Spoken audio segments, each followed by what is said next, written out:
Dear road rivals, you may have four wheels and a similar build, but our resemblance ends right there.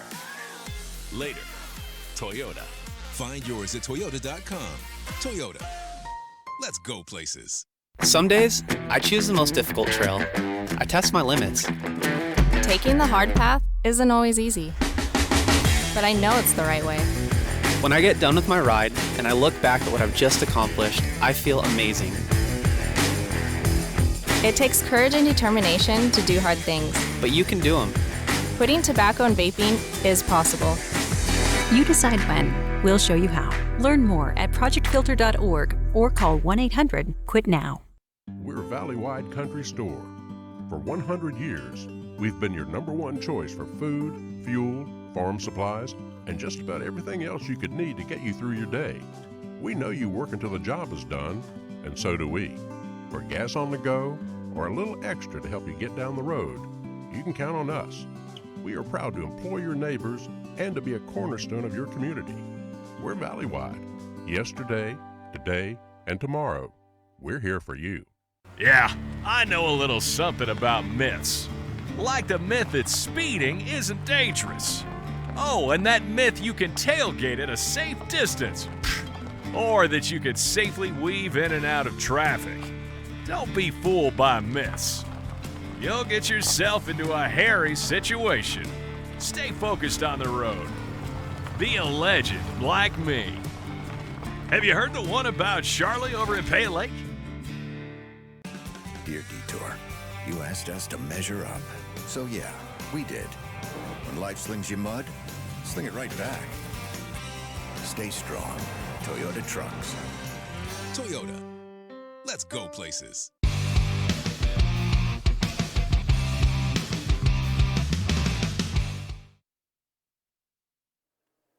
Good afternoon and welcome into this IdahoSports.com Game Streams production of the 2023 Idaho All-State Football Games. Coverage on IdahoSports.com is presented by your local Toyota dealer, the Idaho Immunization Program, Project Filter, the Idaho Transportation Department, and Valley-wide Cooperative. We're coming to you from the Kibbe Dome in Moscow for our third of 4 games today. It's our 8th grade All-State contest, Team Treasure Valley versus Team Idaho. Hi, everybody inside the broadcast booth. Brandon Baney alongside Paul Kingsbury, and let's get right to it. Let's introduce you to these teams. We'll go number by number, every player on the roster, and we'll start with Team Treasure Valley. They are the home team here today, wearing the dark-colored uniforms. Number 0, Xavier Bloxam from Timberline. Number 1 is Gavin Healy from Columbia, our first Columbia Wildcat today. Number 2 is Brody Engroff from Timberline. Number 3, Evan Carberry from Boise. Number 4 is Cash Cahill from Coal Valley Christian. Number 5 is Lino Senio from Cuna. Number 6 is Jax Benuelos from Emmett. Number 7 is Leandro Villarreal from Cuna. Number 8 is Brooks Edgar from Timberline. Number 9, Evan Paschke from Timberline. Number 10 is Diego Moreno from Columbia. Number 11, Hayden Hills from Timberline. A lot of Timberline guys on this team. Number 12 is Luke Flowers from Middleton. Number 13, Lucas Caldwell from Capital. Number 14, Bridger Barris from Cuna. Number 15 is Clayton Troyer from Parma, first Parma Panther today. Number 21 is Hudson Snook from Timberline. Number 22, Luke Makita from Eagle. Number 23, Leo Klinger from Meridian. Number 25 is Hendrix Castro from Bora. Number 28, Zane Hoagland from Cuna. Number 32 is Draken Miller from Meridian. Number 34, DJ Governor from Cuna. We had DeAndre Governor in the 6th grade game today. DJ now in the 8th grade contest. Number 40 is Vaughn Amadei from Boise. Number 44, Talon Kaminsky from Middleton. Number 53, Ashton Danielson from Mountain View. Number 55 is Brennan Early from Bora. Number 59, Colton Bacandy from Middleton. Number 66 is Levi Morales from Fruitland. Number 70, Jeremiah Dutchover from Eagle. Number 72 is Coleman Green from Cuna. Number 75, Briar Bauman from Middleton. Number 76, Braden Schaefer from Bishop Kelly. Number 87 is Landon Bolt from Eagle. Number 96 is Evan Anders from Timberline. And 00 is Ezekiel Tuinai from Meridian. All right, let's take a look at the 8th grade Idaho. Sorry, and real quick, the head coach for the 8th grade Treasure Valley All-Stars, Larry Nigro from Eagle. Can't believe you cut me off. Let's look at the 8th grade roster. Number 0, Landry Frazier from Highland. Number 1, Marcus Armstrong from Burley. Number 2, Bear Coleman from Coeur d'Alene. Number 3, Cash Rayfelt from Lewiston. Number 4, Weston Herbert from Timberlake. Number 5, Brady Rudolph from Lewiston. Number 6, Cash Campbell from Rigby. Number 7, Braxton Lewis from Preston. Number 8, Lincoln Echohawk from Pocatello. Number 9, Blaze Hepburn from Lewiston. Number 10, Keaton Fry from Moscow. Number 11, Paxton Grant from Lake City. Number 12, Wesley Diaz from Post Falls. Number 13, Caden Carley from Lakeland. Carley, you were right. Was that right? All right. I'll go with my gut. Number 14, Cody Moyer of Post Falls. Number 15, Britton Johnston of Lake City. Number 18, Carson Rezzo of Sandpoint. Number 19, Sage Landis of Post Falls. Number 20, Bodie Stepp from Water Springs. They're in Idaho Falls. Number 21, Colton Kuprienko from Priest River. Number 22, Nathan Fagert of Priest River. Number 23, Madden Perks of Cary. Number 24, Gibson Comstock of Coeur d'Alene. Number 25, Jay Soto from Pocatello. Number 26, Brenson Bostick from Logos. Bostick? That's what I thought. 27, Drake Sage from Westside. Number 30, Jacob McCaffrey from Post Falls. Number 32, Kai Phillips from Preston. Number 33, Ben Murray of Coeur d'Alene. Number 41, Charlie Becker from Sandpoint. Number 42, Keegan Anderson of Kendrick. Number 45, Gage Stevenson of Salmon. Number 46, Marco Jimenez from Burley. Number 54, Everett Poole from Sugar Salem. Teammate number 55, Jackson Mortensen from Sugar Salem. A couple of diggers. 56, Grady Helm from Lewiston. 66, Reuben Rhodes from Sugar Salem. 72, Jaden Crow from Skyline. Number 79, Emmett Moore from Century.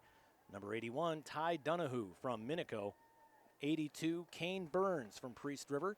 Number 89, Braxton Womack from Priest River. And rounding them out, number 99, Parker Bagley from Lewiston. And head coach Travis Garrison from Sandpoint. As the game goes along today, we'll be bringing you player profiles. We asked all the players to fill out little forms that allow them to us to get to know them a little bit better. We'll give you one example, and then we're going to have to step aside for our national anthem. Let's meet Brody Engroff from East Junior High. He'll go to Timberline High School next year. They call him the Big Dog.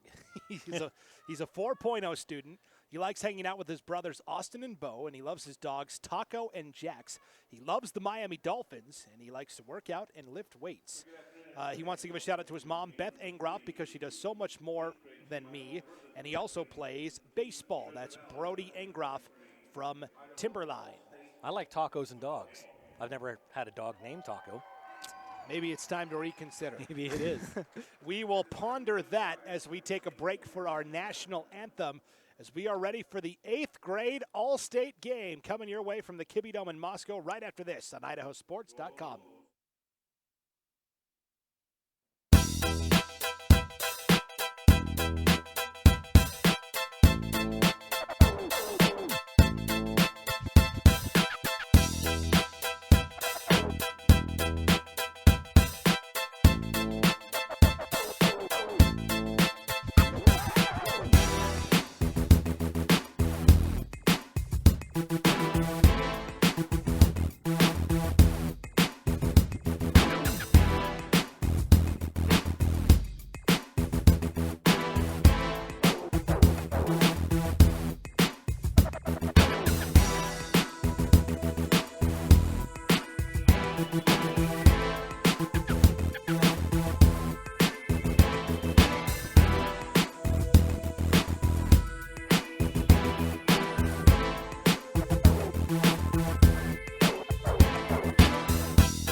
Dear Exit Strategy, all your pieces are in place.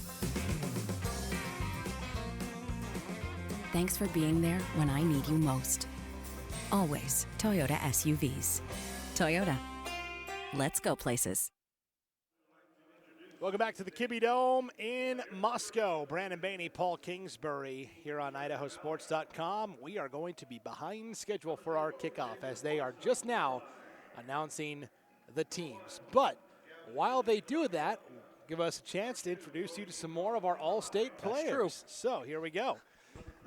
We have got up next Jay Soto from Hawthorne Middle School. He'll go to Century High School next year. Does he have a nickname? He says yes, but only his mom can use it. Oh, it must be like Cutie Buns or something. Yeah. He loves exploring the outdoors. He climbed Mount Bora, and he's doing the Grand Tetons this fall. Cool. And a climber. Shout out to his mom and dad. They support me in everything I do. I love and appreciate you.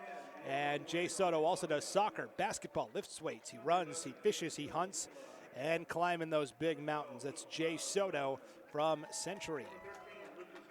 Gavin Healy is here today representing West Middle School. He'll go to Nampa High next year. They call him Gav. He was voted most athletic in his 8th grade class. He wants to give a shout out to Coach Del Gunter for taking an interest in my success. He has been a great mentor of mine. And he also participates in basketball and fishing. That's Gavin Healy from Nampa. Talon Kaminsky is here today from Middleton Middle School. He'll go to Middleton High next year. He loves the physicality of the game.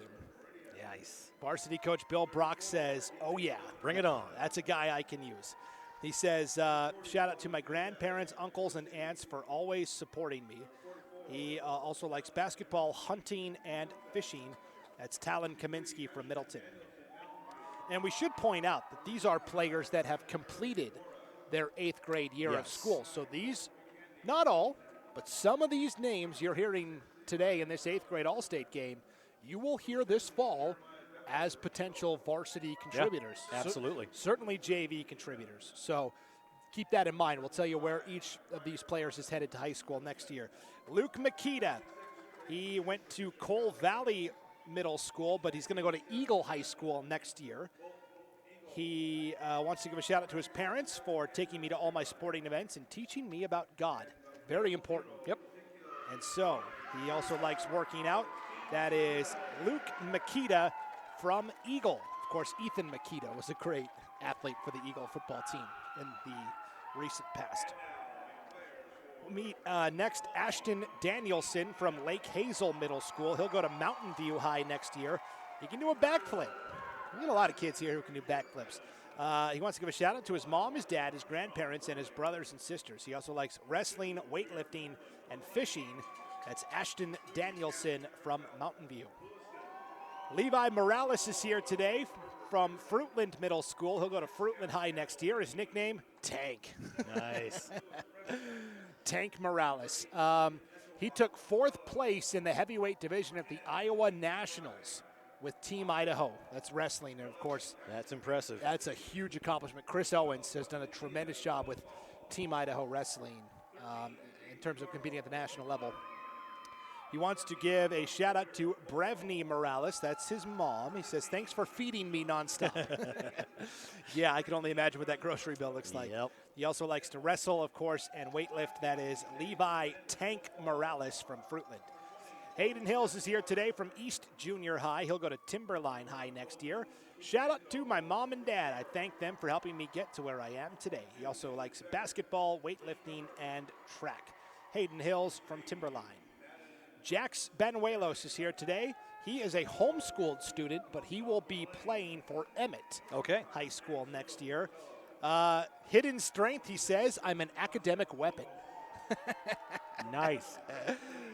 Hey, you know, football is the thinking man's game. You got to be able to think on your feet out there. A lot of these guys will be working for him one day. Right? Yeah, exactly. He says, shout out to my little bro, Nolan Benuelos, for always helping me out. He also enjoys golf, wrestling, fishing, and track. And Emmett says, we'll take you for all of those things except fishing, because we don't have a fishing team. But if we did, we would take you. That's Jax Benuelos. Sage Landis from River City Middle School. He's going to go to Post Falls High next year. He says he can impersonate anyone or anything, and he's got a great sense of humor. All right. We'll see if he can do the Paul Kingsbury impression by the end of the game. Often imitated, never duplicated. His favorite part of football is the game inside of the game against my opponent across from me. Again, that thinking man's game. Chess match. We're talking about. Shout out. He says, thank you, Papa Schmorg, for all your work you did with me and all my family that has supported me. And he also plays baseball and basketball. That's Sage Landis from Post Falls. Brenson Bostic is here today from Logos. He went to Franklin Classical School this past year, and he'll go to Logos next year. They call him B for short. He likes to practice playing hit songs on the piano. Nice. You know, we heard Backstreet Boys in between games here. I wonder if he knows any BSB. Okay, those were hit songs in like 96. Yeah. He says, shout out to my mother for choosing to have me and love me. I'm grateful for everything that you do for all of us kids and your patience. I hope I can be the kind of man you are proud of. Wow, that's nice. That's great. He says, I don't play any other sports, but I enjoy throwing around weight in the iron jungle. Nice. AKA pumping iron, lifting weights. That's Brenson Bostic from Logos.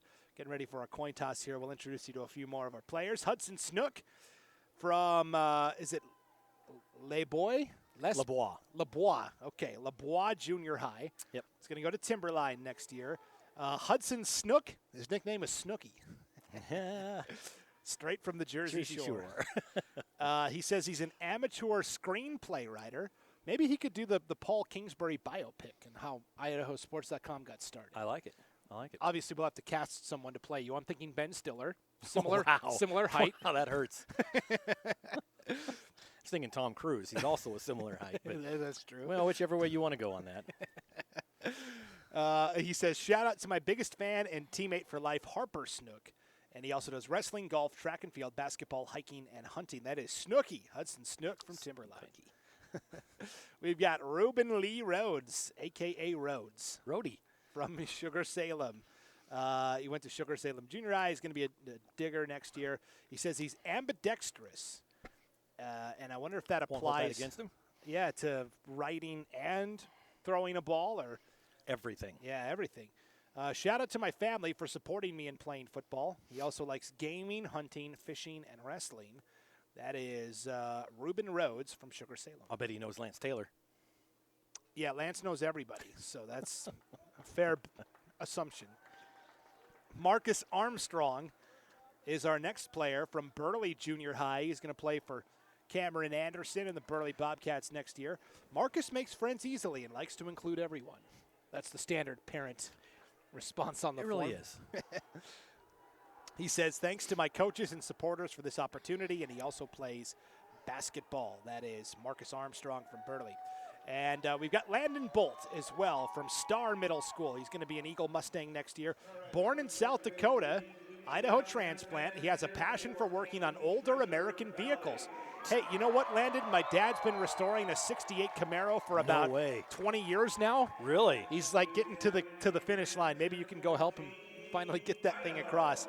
You know, he told me and my brother, hey, yeah, I'm going to have this fixed up. You're going to be cruising around on this in high school, picking up girls, and yeah, still a hunk of rusted metal. Yeah, he did paint it recently. Boy, so it sure would have helped you out in high school. Yeah, right. Shout out, Landon Bolt says, TJ Scott, my coach from Kansas, for always seeing my potential and pushing me to be the best on and off the field. He also does baseball, basketball, hunting, fishing, and camping. That is Landon Bolt from Eagle. All right, we have Team Treasure Valley kicking off, I believe. Yes. Team Idaho won the toss and chose to receive. So kicking off here for Team Treasure Valley. Looks like it's going to be Landry Frazier, actually. Xavier Bloxam from Timberline, number 0. And back deep to return for Team Idaho. We've got, trying to see who it is. He's got his arm up over his jersey. Put your arm down, son. Yeah, he's hanging on up there. Yeah, he's tugging on the front of the. We got number 8 on the right side. Chest plate. All right, that is Lincoln Echo Hawk from Pocatello. It's a smart move, putting an Echo Hawk back there to return. Of course, Riken Echo Hawk about to enter his senior year at Pocatello High. Find out who that other return guy here is in a second. I think 37. 37, yeah. And there is no 37 listed on this roster, so. Anyways, 33. Yep, that's Echo Hawk taking the kick off at the 11-yard line, trying to go somewhere with it, and will be swallowed up A great start for the Treasure Valley Special Teams unit. Ben Murray from Coeur d'Alene was the other return man, but it's Echo Hawk who bobbled it, and it's 1st and 10 now for Team Idaho, starting from their own 15-yard line. You know, if you don't get that catch clean and make your move, you've got that whole wedge of special teams coming right at you, and that ball was down. He had his back turned. Everything was against him on that one. If he would have broken free, it would have been a miracle play. So it'll be 1st and 10 for Team Idaho, starting from their own 15-yard line. And getting the first reins at quarterback is Britton Johnston from Lake City. Joining him is Bear Coleman from Coeur d'Alene in the backfield. So 2 Coeur d'Alene guys here, one from Lake City, one from Coeur d'Alene, and that is a great start right up the middle. Bear Coleman is going to Army cross, but we didn't have the chain gang set. They were not ready for this game. Our chain gang is hustling over late. It is from the 15-yard line. So, well, I'm going to guess they didn't have one. They recruited a couple kids because they're still. Meanwhile, pass is complete in the flat. They went the wrong way. That is caught on the reception by Paxton Grant of Lake City. But Grant, oh boy. Yeah, they went the wrong direction. They clearly have not done this before. And the yardage marker is still not. Yeah, we have no down marker either. So, okay, we're going to put it to the test here. 1st and 10, handoff to Coleman across the 30 out to the 31. That is a gain of 2, and it'll be 2nd down and 8. Matt Williams better get out there and be the yardage marker guy. Hey, there's a lot of things happening on this weekend, and everything's got to be accounted for, right? Yep. You gotta make sure you got someone to man the down marker. 2nd down and 8. Here we go, back to pass. Little sidearm action. It is juggled and caught by Marcus Armstrong from Burley. Armstrong with the leaping grab out to the 36-yard line, where it will be 3rd down and 3. I guess I'll just look at our side judge. I think they're going to get one. Handoff up the middle to Coleman, nowhere to go. Swallowed up on the play. Great penetration by that Treasure Valley defensive line, and coming through on the stop was Colton Bicandy from Middleton.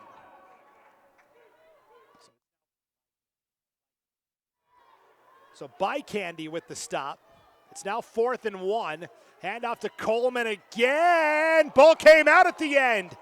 Did Treasure Valley recover the fumble? Yes, they did. Coming out of the bottom of the pile with the football, holding it like a trophy, Draken Miller from Meridian. That's a great early break for Treasure Valley in Idaho territory. Now we get to take a look at their offense. Maybe. They came out, and then they went back to the sideline. Yeah, we're good. So no score yet. 9:40 to play in the first quarter here of our 8th grade all-state game. Team Idaho's first drive ends with a fumble. It was a 4th down and 1. They would have been stopped anyways. Yeah. But the fumble recovery by Draken Miller of Meridian, and now 1st and 10 for the Treasure Valley offense from the Idaho 39-yard line. Direct snap to the quarterback, Jax Benuelos from Emmett, and Benuelos will take it off the right side for a gain of 3. It'll be 2nd down and 7. Set that precedent early that says, I'm a running quarterback. You must respect me. Respect has to be earned, not given. He got 3 yards. You can tell that Travis Garrison is the coach of the Idaho squad, because for the first time today we've got some Sandpoint Bulldogs out there, 2 on defense. We've got a Moscow Bear in there as well. Yep. The 4A Inland Empire League. 2nd and 7, sweet play this time. This is DJ Governor from Kuna, and Governor across the 30 down to the 28. That is a gain of 9 and a first down. Brother a quarterback, he's a running back. Got a couple good athletes coming up for Kuna. Kuna head coach Jeff Shank saying, hey, I'm going to have these guys for 2 years together. Heck yeah. And 6 years, if you take between them. All of it, yeah.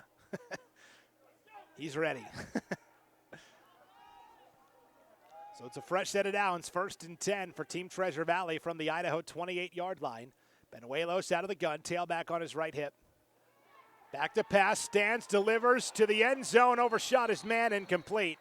Trying to go to Landon Bolt from Eagle. Incomplete pass, 2nd and 10. And this is where we'll see, besides the 8-man game to conclude today, this is where we'll see the most polish, right? Yeah. 6th grade, 7th grade, a little herky-jerky at times, but these guys are locked in. They've been working out all summer. They've been doing the reps. They've been going to the varsity camps. So these guys are zeroed in. Well, a lot of times this 8th grade game is literally a varsity game. Yeah. I mean, just the way it looks, the way they play, everything. 2nd and 10, Benuelos out of the pistol, Governor the deep back. Receiver to either side. They'll give to Governor off the left edge. Looking for somewhere to go, won't find it. Great tackle from behind. On the stop for Team Idaho was Brenson Bostic from Logos. So Bostic comes away with the tackle, no gain. It's 3rd and 10 now for Team Treasure Valley. With 8-10 and rolling here in our first quarter of action. And again, I love all the different colored helmets here at the All-State games. Break the huddle, and Benuelos will line up with a back on either side of him. 2 receivers right, now 2 receivers to the left, including Governor in the slot. Benuelos has time, launches to the end zone again, overshot his man. And again, it was Landon Bolt, the tight end, the intended receiver. So Benuelos has the rocket. Yep. Just got to get it a little more on target, but man, he's got a good-looking throw and release. Well, we talked about this earlier. It's all relative. Is he overthrowing, or is the receiver just not running fast enough? It all depends on whose family is watching, you know. And I'll tell you, you talk about Emmett High School and Rich Hargett, the varsity coach there. I mean, known nationally for the offense that he likes to run. I'm going to say it wrong. Ground to air. It's something very close along to that. those lines. I'm sorry, Coach Hargett. he's a great coach, though. And quickly becoming one of the elder statesmen of the 4A SIC after Bishop Kelly and Valley View both had a long-time coaches retire this past offseason. There's an incomplete pass on 4th and 10. Again, Benuelos trying to find Bolt. It's a turnover on downs, and Team Idaho will take over 1st and 10 at their own 28-yard line. Speaking of Emmett, let's meet Emmett Moore from Irving Middle School. He's going to play at Century High next year. Something most people don't know about you. He says, I was born dead and brought back to life. Wow. That's pretty remarkable. Yes. Pretty miraculous. We'll continue his bio in a moment. 1st and 10. New QB in here for Team Idaho to the 30, a gain of 2, and that's it. New quarterback is Braxton Lewis from Preston.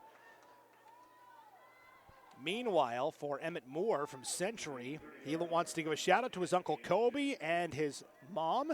He also plays basketball and video games. That's Emmett Moore from Century. 2nd and 8. Quarterback keeper. And again, this is the future Preston Indian, Braxton Lewis, straight up the middle. Is able to take it out to the 37-yard line where it'll be 3rd down and a short 1. Lewis was listed as a DB on the roster. Here he is taking reps at QB instead. First throw of the game is caught at the 40 for the 1st down. Nice reception by Marcus Armstrong from Burley. Yeah, he knew he was going to get popped, and he did.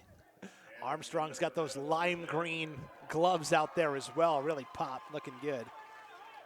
So fresh set of downs for Team Idaho. 1st and 10 from their own 40. Lewis will turn and hand up the middle. This is Echo Hawk spinning across the 45 out to the 48-yard line. Lincoln Echo Hawk, the future Pocatello Thunder. Pick up of 8 on that run.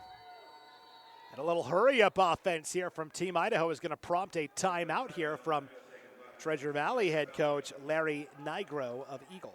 So we'll introduce you to a few more players here. We've got Lino Senio from Fremont Middle School. He'll go to CUNA High next year.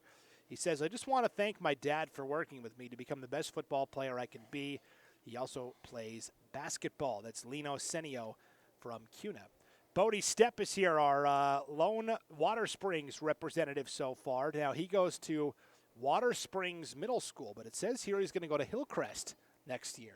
Maybe you heard about that new field they're getting. Right. It's like, now, turf. Also, it could be, Water Springs, of course, plays at the lowest level, 1A, D2, 8-man, and last year, numbers were a little low, and then they lost a lot of guys to graduation. I believe they lost their coach as well. So Makes it tough. Yep, so maybe Water Springs is going to do a co-op with Hillcrest or something like that. Right.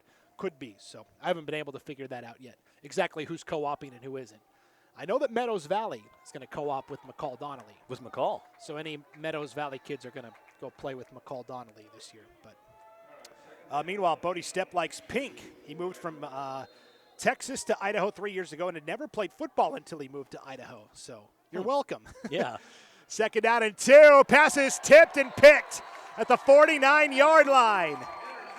Evan Carberry from Boise makes the tip interception, and the future Brave picks off the future Indian.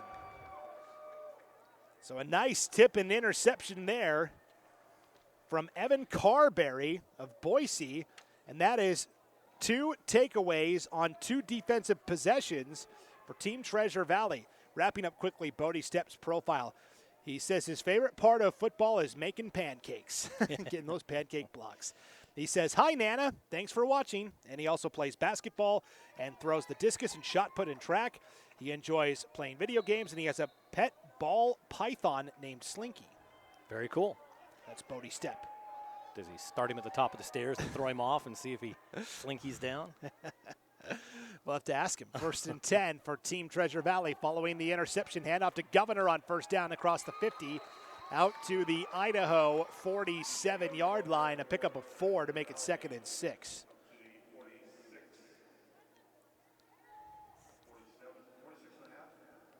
So 2 defensive possessions for Team Treasure Valley, 2 takeaways, a fumble recovery by Drake and Miller of Meridian, and then a pick by Evan Carberry of Boise. And for Boise High especially, they've kind of been stuck in this funk for a while, right? Yep. Trying to get them back to where they were back in the 70s, 80s, early 90s. Mike Altieri doing a great job getting enthusiasm and turnout at Boise High, and there's a future Brave making a big play. It is 2nd down and 5. It's a screen pass complete to the 40-yard line, a pickup of 6, and a first down. Nice job that time by the tailback, Luke Makita from Eagle.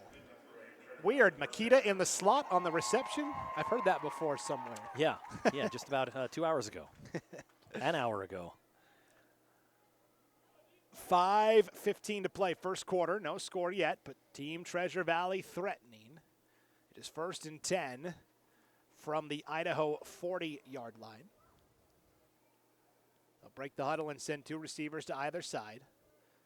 Tailback Makita on the left hip here of Benuelos at quarterback. Benuelos spins it, pump fakes, now takes off and runs. Avoids one man, but not the second. Great tackle in the open field by the future Lakeland Hawk, Caden Carley. That's a gain of only 2, 2nd and 8. Well, he was just standing back there. He had all sorts of time to do something, but the pass defense was so tight, he had nowhere to go. And by the time he decided to run to the left, a lot of yellow helmets all the way around him. And all those yellow helmets, I think, are Lakeland Hawks. I could be wrong, but again, Coach Travis Garrison from Sandpoint. Getting some IEL guys out there. See, one of them has a hawk on it. Yeah, I'm trying to see what the other ones might be. Lewiston. Yeah, Lewiston, you're right. So 2 Bengals and a hawk out there. Technically, we said it at the same time. So we're both right. Yeah. Handoff up the middle. This is Brody Engroff from Timberline for the first time today. And Engroff will take it to the 35-yard line for a pickup of 3 to make it 3rd and 5. 3:45 to play first quarter. No score yet. Both teams kind of feeling each other out like a boxing match. And I have found, now you've done this a lot longer than I have, but I have found that these 8th grade games are typically very low scoring. Yeah. It could come down to like 1 or 2 big plays, and that's it. That was a very ageist comment, by the way. I'm slightly triggered. but I'm too old to do anything about it. We'll make sure that makes it into that biopic we're going to shoot of you. Handoff on 3rd and 5, trying to get to the edge, won't get there. Great tackle in the open field. And Team Idaho gets the stop on 3rd down. What an outstanding job with the backside pursuit. And coming up to make the tackle for Team Idaho that time was Nathan Fagert from Priest River. Chased him down. A lot of Priest River players today. Yes, there always are at these. Again, you've been doing this a little longer than I have. Yeah. But yeah, Priest River always seems to be pretty well represented at these. Priest River Lamana is the official name there. And they're in such a tough conference. I mean, they were 3A for a while, then they dropped down to 2A, but it's not any easier with Kellogg and Orofino and Grangeville. 4th and 5. Treasure Valley going to go for it. Benuelos over the middle, bobbled for a moment, but caught inside the 30, down to the 27 to pick up the first down. That was a slant route and a bullet and a catch by Diego Moreno from Columbia, and that'll move the sticks. Yeah, he did a good job of hanging on to that as well because he caught it up here, and with all those hands in there, a lot of times when they bring it down, it gets knocked out, ruled incomplete. Now, he did a really good job of hanging on to that football. Columbia varsity will be led by Charlie Dotson for the 2nd year. Dotson was a rookie last year, comes from Montana, Kalispell, and he's not only the football coach, but he's the head track and field coach. So anytime you can get a guy that's going to be the head coach in 2 sports, it's a big win. 1st and 10 for Treasure Valley. Ball at the 27 of Team Idaho. Benuelos in trouble, avoids the sack for the moment. Now will throw on the run and overshoots his man, and that was, again, the Columbia Cat Moreno, but just an impressive job to stay from the pressure as big number 99, Parker Bagley, 6'3", 215, was bearing down on him from Lewiston. He saved his team 10 yards by doing that. I mean, he should have been down right in the middle of the field. But instead of tackling, they just kind of pushed. And Lewiston has been known the past couple of years for their strong defensive line play. You know, you talk about James White, who's now committed to the University of Idaho. He's going to be at the Kibbe Dome a lot. And Agent Zero, Robert Storm, D-tackle, wears number 0. So nice. we kind of dubbed him Agent Zero last year. 2nd and 10, handoff to Governor out of the gun this time. Governor across the 25 to the 24. That is a pickup of 4 to make it 3rd and 6. 1:20 to play, opening quarter. No score yet. Treasure Valley trying to break through here. It's a 3rd and 7, actually. They put the ball back at the 25. We'll see what Coach Nigro is drawn up here.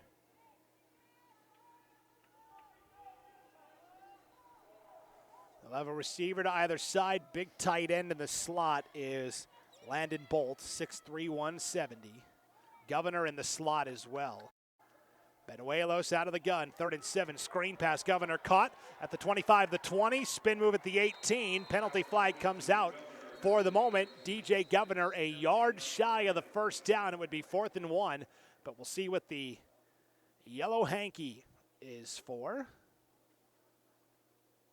It is going to be a block in the back on Team Treasure Valley, one of those receivers out there on the screen pass. 10 yards from the spot of the foul. So 1 yard short turns into a lot longer. Bummer. Let's meet Wesley Diaz real quick. He's from River City Middle School. He'll be a Post Falls Trojan next year.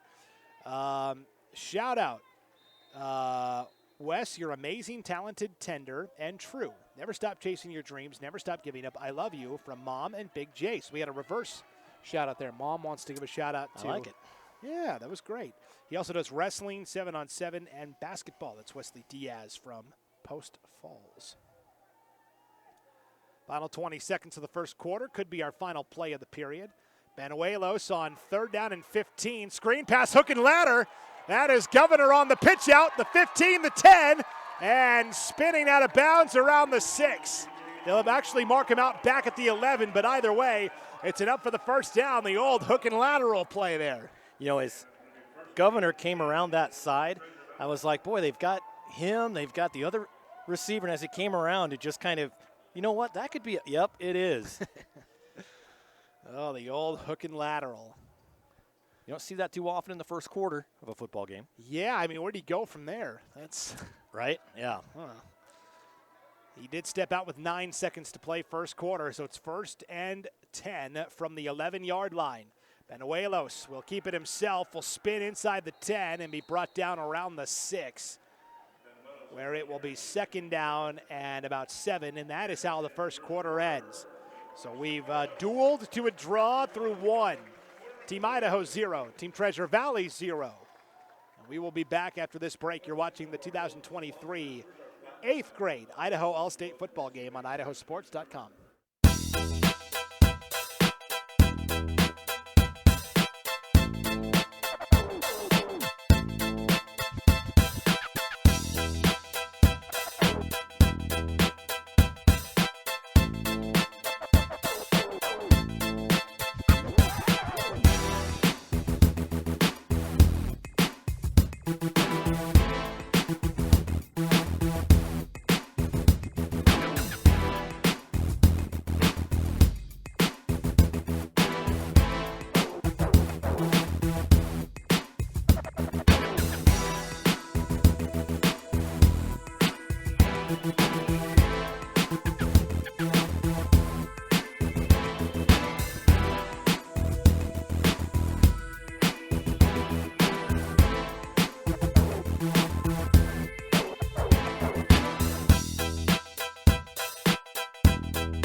Vaping sucks you in quick, and the more you vape, the harder it is to quit. Not to mention all the chemicals and health problems. That's why thousands of teens are joining My Life, My Quit.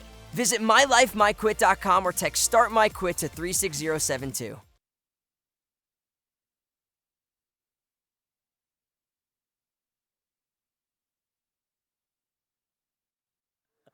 Back at the Kibbie Dome in Moscow, where we are ready to go. That's what I hear. Some more than others.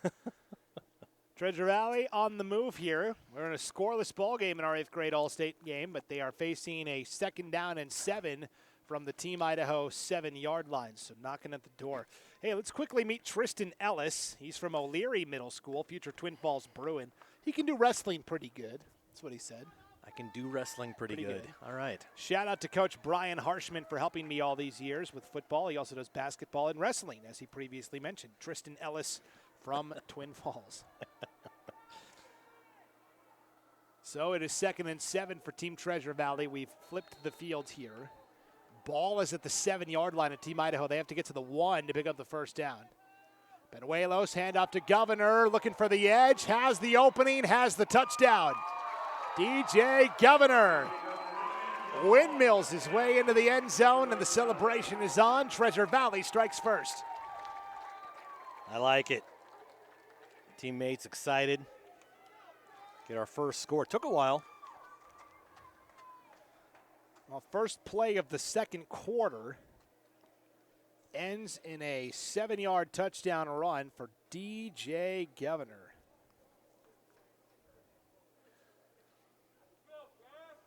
Line up for the extra point here. Looks like it's going to be Cash Cahill from Cole Valley. Official is Christian is, he's going to hold it, and the kicker will be Xavier Bloxam from Timberline.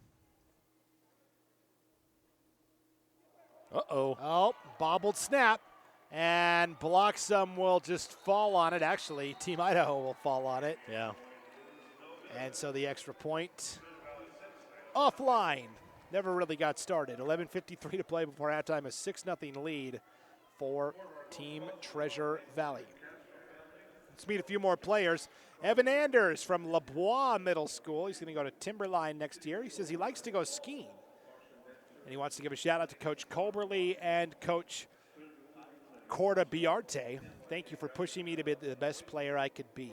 He also does wrestling. That is Evan Anders from Timberline. Everett Poole is here today from Sugar Salem Junior High, future digger.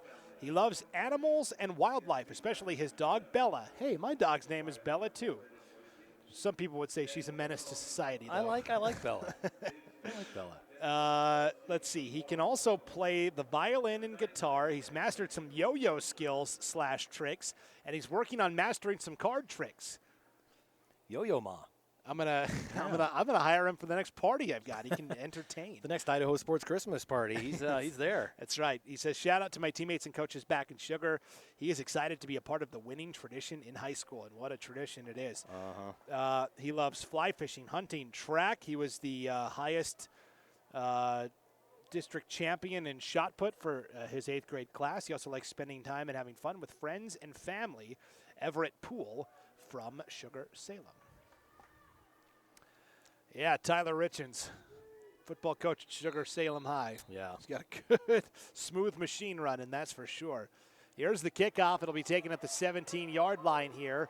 This is a great return by Murray. The Coeur d'Alene Viking breaks through the 20, the 10, the 5, the end zone. Touchdown, Team Idaho.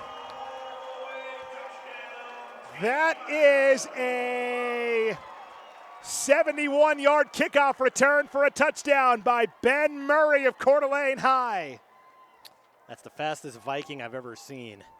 As he just went up the sideline, broke free from everybody. And what really made that possible was him being full speed by the time he got to that front line. Because if you're not going full speed, they're going to catch you. But they're coming your way full speed, they're going to run right by you. And that's what happened. The first couple of guys on the scene ran by him. And once you get past those guys, there's not a lot of guys left. We had a tough time identifying Murray on the opening kickoff of the game because we couldn't see his jersey number. He says, "You recognize me now?" Right here, right here. 71-yard kickoff return for a touchdown by Ben Murray from Coeur d'Alene. And Vikings varsity coach Sean Amos is saying, yeah, I could use that. I could do something with that. I can do something with that, yeah. So we've had 2 touchdowns in the span of 18 seconds here in our second quarter of action. Conversion try, handoff up the middle. This is Bear Coleman. He's in. So the conversion is in for a point. And again, in these all-star games, a play from scrimmage is worth 1. The kick, which is more difficult, is worth 2. So the run by Bear Coleman is in. That was an all Coeur d'Alene High special. And I recognize Bear Coleman from previous year's All-State games. I'm pretty sure he was the MVP his 6th grade year. That is quite a memory. I'm trying to, I could be wrong on that, but I'm remembering that for some reason. 11:42 to play before halftime, and it is 7-6. It says 7-7 on our scoreboard. That's not right. 7-6, Team Idaho. Our scoreboard's right. Now they've got 8-7. That's also not right. Unless they've flipped the rules for this game and they say a 2-point conversion, but then it should be 8-6. And it is. Okay, so in this game, it's like Willy Wonka. Strike that, reverse that. It's 2-point conversions are true 2-point conversions. PATs are true 1-point attempts. All right. Let's meet Vaughn Amadei from North Junior High in Boise. He'll be a Boise High Brave next year. He wants to give a shout-out to his grandparents. They've been so supportive of Vaughn in his athletics and academics, and also all his friends back in Boise watching the game. He also plays middle for Boise High Lacrosse, and he loves weightlifting. That's Vaughn Amadei from Boise High. He gave a shout-out to all the people back home watching. Hey, be cool. Be a good friend. Somebody get a copy of this game and give it to Vaughn. What a cool thing it would be. You can get your digital copy of this game, and it's yours to keep forever. All you have to do is click the Order Now button on your computer. It's in the top right. On mobile or other phone devices, it's on the bottom left. Great gift. You get a copy of the game for forever. Yes. Forever. So get yours now. Kickoff by Bear Coleman of Coeur d'Alene. Short kick taken at the 30-yard line. And a return out to the 37 for Diego Moreno of Columbia. It'll be first and 10 here for Team Treasure Valley. The short kick is going to give them pretty good starting field position. Yes. Let's meet Briar Bauman quickly. They call him B. He's from Middleton Middle School. He'll be a Viking next year. 4.0 GPA. He wants to also let us know he likes basketball, weightlifting, and video games. It's Briar Bauman from Middleton. Keaton Fry is here as well from Moscow Middle School. He'll be at Moscow High next year. He says, I can palm a basketball. I've got the largest head circumference of anyone in my family, and I have amazing Xbox skills. Only one of those three things was true, and it was no, I'm just kidding. He wants to give a shout out to his two older brothers for pushing him to be a better athlete. He also does basketball, fishing, hunting, and he loves to play yard games like cornhole. That's Keaton Fry from Moscow. 1st and 10 for Team Idaho from their own 38-yard line. Actually, Team Treasure Valley from their own 38-yard line. It is a draw play up the middle for the quarterback. And our new QB is Cash Cahill from Cole Valley Christian. See, back in my day, we didn't throw bean bags around. We played lawn darts. Throw them up in the air as high as you could and see where they land. That was a game. And that's why you have to wear an eye patch now. I like Pirates. 2nd and 8 after the 2-yard run, actually the 3-yard run. Back to pass. Cahill has a man deep. It is caught despite the grab of the jersey. That is a reception all the way down to the 25-yard line. What a grab by Landon Bolt from Eagle. So Eagle with the reception all the way to the 25-yard line. Actually the 26. And that will be enough for a first down for Treasure Valley. 10:45 and counting here before halftime. And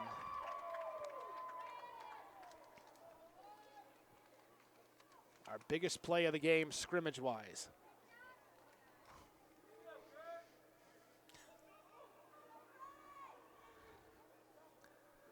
A back on either side of Cahill out of the gun here. They'll hand off left side. This is Hendrix Castro from Bora on the carry, and Castro will end up losing 2 yards on the sweep play. Good job by Team Idaho defensively. They actually lost 3. Make it 2nd and 13. 10:05 to play here before halftime. An 8-6 lead for Team Idaho. Treasure Valley trying to match.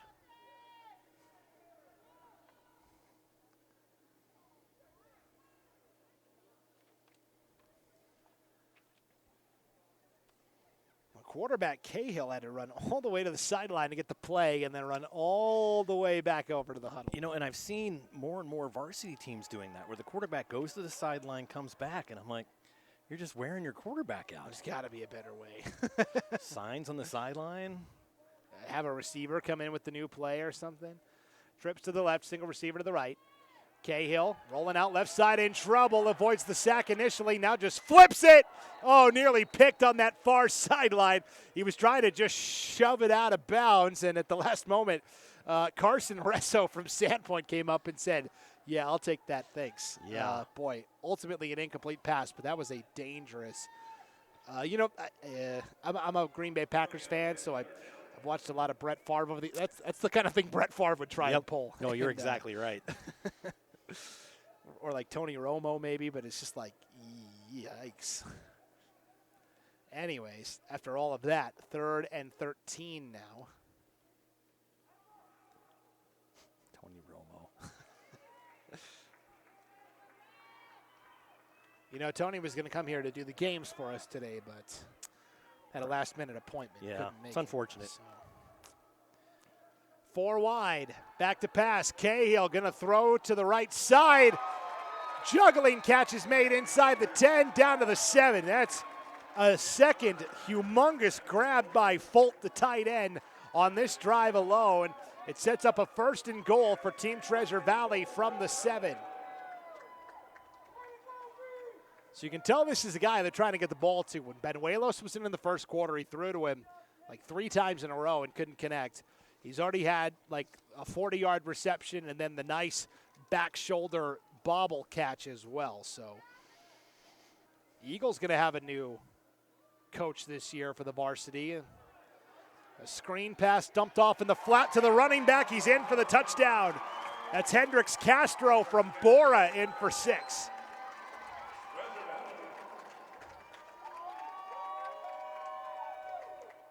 Back and forth we go.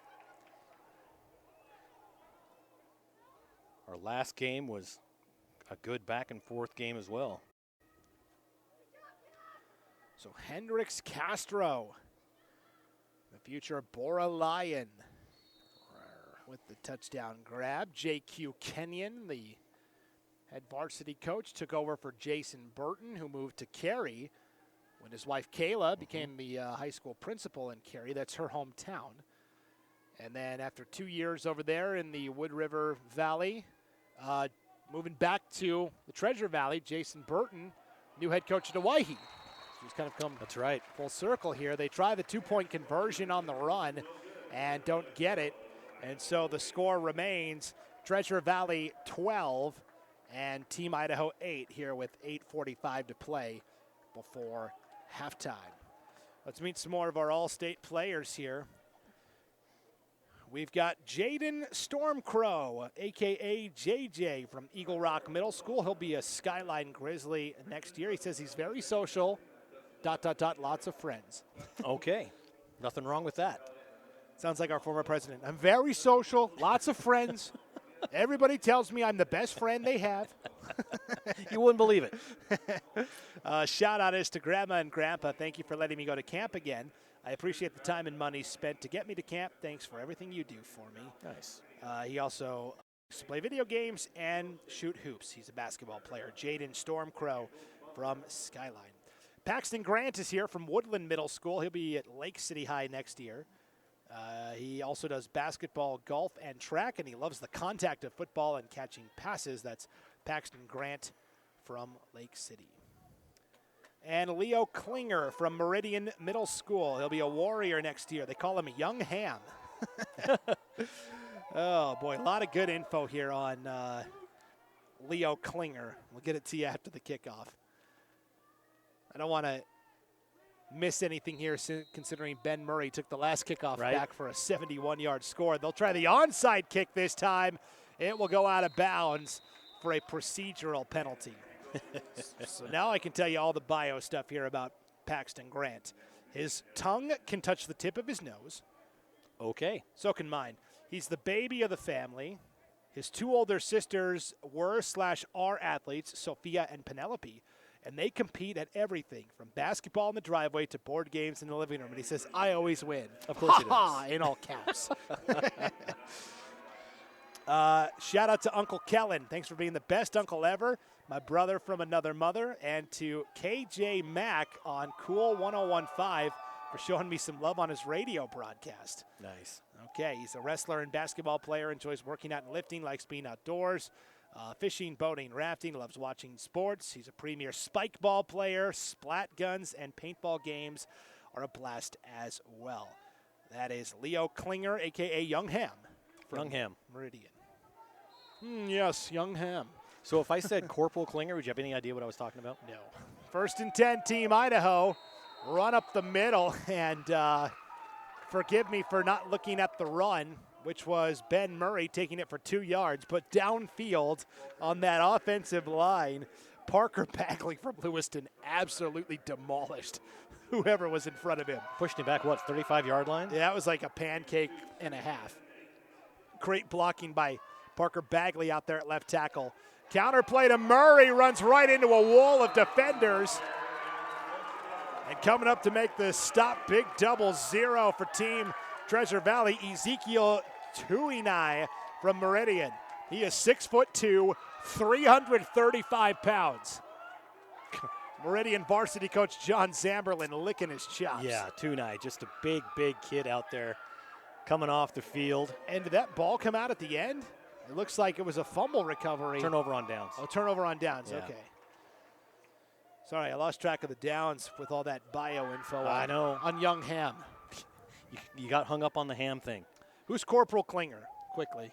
From MASH, the show MASH. Geez. Yeah, I wouldn't have known. He was the one that wore a dress to kind of get a Section 8 and get kicked out of the military. But they wouldn't do it. I could not tell you one character from MASH. Oh, you can now. Corporal Klinger.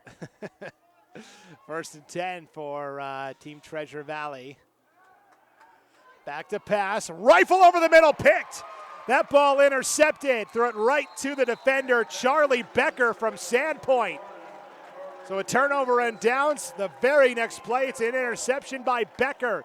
And the Sandpoint Bulldog comes away with the takeaway. That makes Coach happy. As I'll see you on the sidelines. Remember, we're at the end of the game, there's an offensive MVP and a defensive MVP. So there's the leaderboard is getting larger and larger here further we go in. 8:07 to play before halftime, 12-8 lead for Team Treasure Valley. But it's Team Idaho with the ball, 1st and 10 from their own 39. Following the interception, this is the Preston Indian, Braxton Lewis, taking it up to the 35-yard line. That is a pickup of 6, and it's 2nd and 4. Hurry up offense here from Team Idaho. And again, quickly, Ben Murray up the middle. That might actually be Bear Coleman.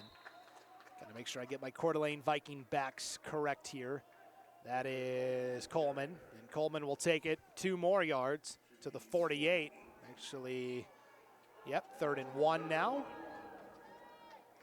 And again, hurry up. Back to pass. Backside pressure. They get the screen out in time. This is Lincoln Echo Hawk across the 50.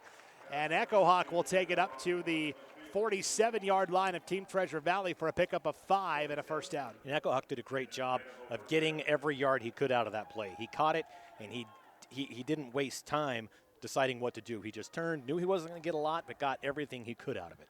Wearing the jersey number 8, just like Riken Echo Hawk, older brother. Number 8 for the Pocatello High varsity, and there's a sack. The Treasure Valley sack attack, and coming up with the stop on the sack is Lino Senio from Cuna. That is a loss of 4. So Senio from Cuna with the sack. Now it's 2nd down and 14. They'll try a screen pass. It's caught by Paxton Grant of Lake City. Grant will take it across the 50 to the 49. That's only a gain of 2. It's 3rd and 12. With 6:15 to play in the half and a 12-8 lead for Treasure Valley. Again, quick count. Screen pass off the shoulder of Marcus Armstrong of Burley. They were trying the screen, and it went off of the right shoulder pad of Armstrong there. And that's a classic case of running before you actually have the football. He turned his eyes upfield before he actually had the ball bounce right off shoulder pads. So it's 4th and 12. Team Idaho is going to stay out there and go for it. Are they? And now our officials are going to get together and see if someone signaled it for a timeout. Nope, they're going to say we're punting. And still no punts. So you get 30 yards and roughly 15 seconds off the clock when you quote-unquote punt. Brandon Early is here today from West Junior High. He'll be a Bora Lion next year. He says, I am relatively quiet unless I'm around the right people. Same. Which is not a great skill if you're a broadcaster, Paul. Luckily, you're the right people. His shout-out is to Perry Johnson for being a great coach and believing in me. He likes baseball, basketball, outdoor activities like fishing, hiking, and camping, and he likes playing video games. That's Brennan Early from Bora. Ben Murray from Coeur d'Alene had that 71-yard kickoff return for a touchdown. Just graduated from Canfield Middle School.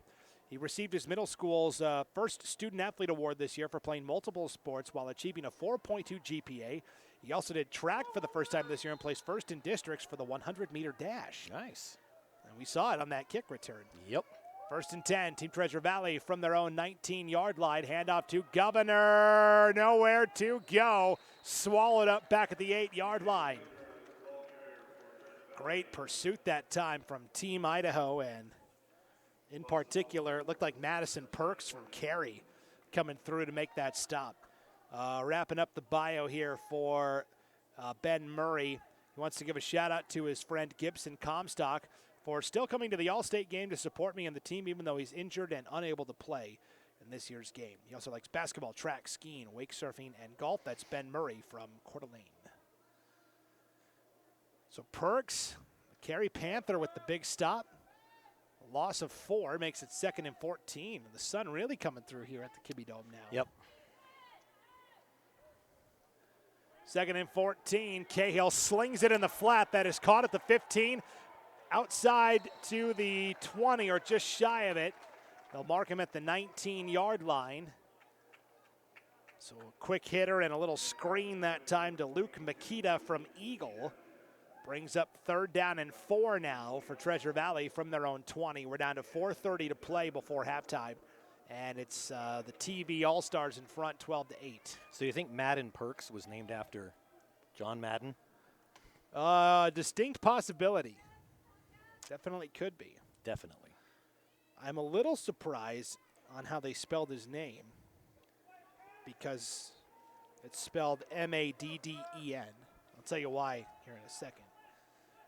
3rd and 4 for Team Treasure Valley. They'll give to Makita again, big hole, the 25, the 30, and a first down out to the 31. Makita moving the sticks. So the older Perks who just graduated from Cary, Carson Perks, C-A-R-S-N. They intentionally left out the last vowel. So I'm surprised Madden was an M-A-D-D-N. You know? Yeah, it's like a good joke. You know, if you do it more than once, it kind of loses the appeal. So you can't overdo those things. Of course, we'll see a number of Cary Panthers in the 8-man All-Star game, our final game of the night here from the Kibbe Dome. 1st and 10, 3:20 to play before halftime. Handoff again out of the gun. Out to the 35-yard line, a gain of 3. Ball came out at the end, but they'll say the runner was down. And on the carry that time, looked like it was Brody Engroff of Timberline. So Engroff gets 3. It's 2nd and 7 from the Treasure Valley 35-yard line. 12-8, TV lead. 2:50 to play here before halftime.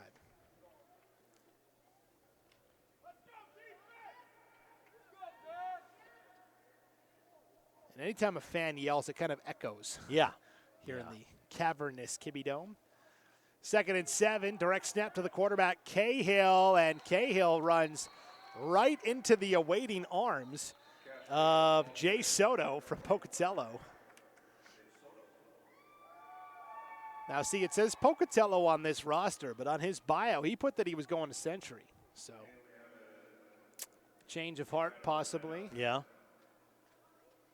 Regardless, timeout taken by Team Idaho, I believe, with Treasure Valley facing a 3rd down and 4 here with 2:22 to play before the half. He doesn't want to go to a haunted high school. Right. You know, I wouldn't either. That's the rumor, of course, that Pocatello High is haunted. I think it's a rumor. There's been one of those shows. Documentaries done. Yeah, one of those shows went there a couple years ago.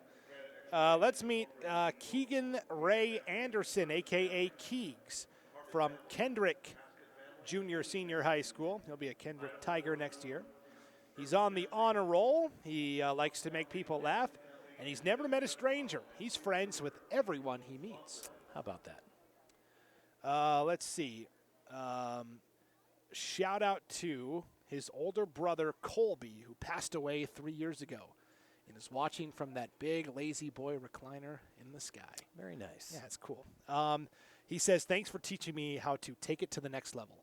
I'm glad that, and that's what happens when someone passes on, right? They live on through what they've taught and passed on to friends and family. Yep. Let's see. He also enjoys lifting weights, baseball, basketball, track, hunting, fishing, camping, traveling, and hanging out with friends. That is Keegs, Keegan Anderson from Kendrick. Grady Helm is here today as well from Jennifer Middle School. He'll go to Lewiston High next year. His nickname is Marv. Marv. Not sure how they got that, but we might have to ask him that. He says, I tend to be quite a comedian. I have a funny personality and always have others around me laughing. He says, I want to thank my mom and dad, Kyle and Lindsay Helm. They are always there for me, taking me to games and practices. I appreciate all of their support. He plays baseball as well as football. He used to play ice hockey for 5 years. He enjoys hanging out with friends and family, fishing, hunting, riding dirt bikes, snow skiing, and spending time on the river. That is Marv Grady Helm from Lewiston. Hockey. Love hockey. And finally, Braxton Lewis from Preston Junior High School. He's been QB in Team Idaho today. He'll be at Preston, India next year. Braxton loves to be social and loves being with friends and playing sports. He currently holds school records in the 200, the 4x1, and the 4x2. We'll be back with the rest of his bio in just a moment. 3rd and 4. Hand off to Governor, and he will be blown up in the backfield. There was a couple of Lewiston Bengals who made first contact, and then the guy who finally brought him down was Charlie Becker from Sandpoint, who already has an interception in this game as well. And it is 4th down and long now. We'll see what Treasure Valley elects to do here. But back to Braxton Lewis of Preston. His shout-out says he would like to dedicate this game to his buddy Carter Perry, who couldn't be here today because he is at home battling cancer. Brickett's lymphoma. Carter's Courage, CP15. So we're thinking of Carter Perry. He's in our thoughts and prayers, certainly. Yeah, absolutely. Back home in Preston. It's hard to be this young. You have to already be, fighting cancer. Yep. That's awful. Timeout taken by Team Treasure Valley. Braxton also likes to play basketball and runs track. As we mentioned, he's got a couple of school records there at Preston Junior High. That is Braxton Lewis. Let's meet Ty Donahue from East Minico Junior High. He'll be a Minico Spartan next year. His nickname is Goose. Talk to me, Goose. Ty can draw. He is quiet but funny, and he is an uncle to a lot of little girls, so he is patient as well. So he's got a lot of nieces, and nothing tries your patience like being an 8th grader and having lots of I'm sure as a boy, lots of annoying younger nieces you have to take care of. I'm sure he loves them all. Ty also plays basketball and has currently picked up golf and loves it. Cool. That is Ty Donahue, a.k.a. Goose, from Minico. So I think Team Treasure Valley elected to quote-unquote punt. It'll be Team Idaho on offense here with 1:36 to play in the half.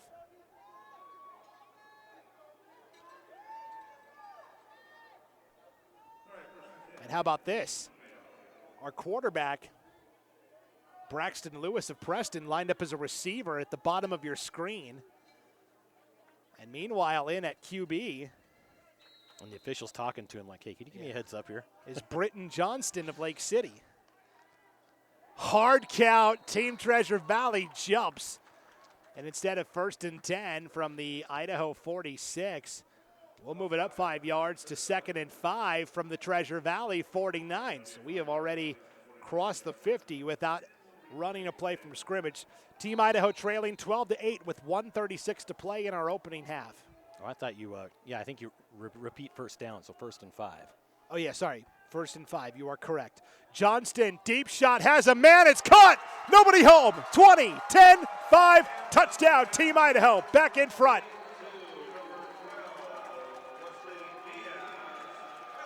That is Wesley Diaz, the Post Falls Trojan on the receiving end for 6.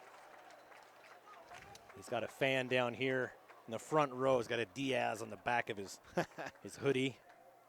That's pretty epic. That is a 49-yard touchdown from Johnston to Diaz. Well-thrown football. They'll line up and go for 2 and won't get it. So a 49-yard touchdown pass from Britton Johnston to Wesley Diaz. That's a Lake City to Post Falls connection. And they'll, of course, go their separate ways and start hating each other next year. I'm just kidding.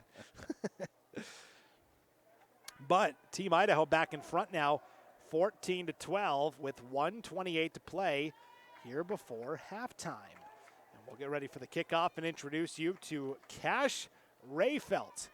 He is from Sacagawea Junior High. He'll go to Lewiston High next year. They call him Cash Money Money. I would too. It's his nickname. He says, I can backflip, and I've also been riding scooters for most of my life, and I'm able to do quite a few tricks. And I also play video games in my free time. Shout-outs to Daniel Murillo, Ashley Ernst, Shella Ernst, and Russell Ernst. And he likes to do wrestling, and he likes to ride scooters when it's nice outside, and when it's bad weather, he plays video games.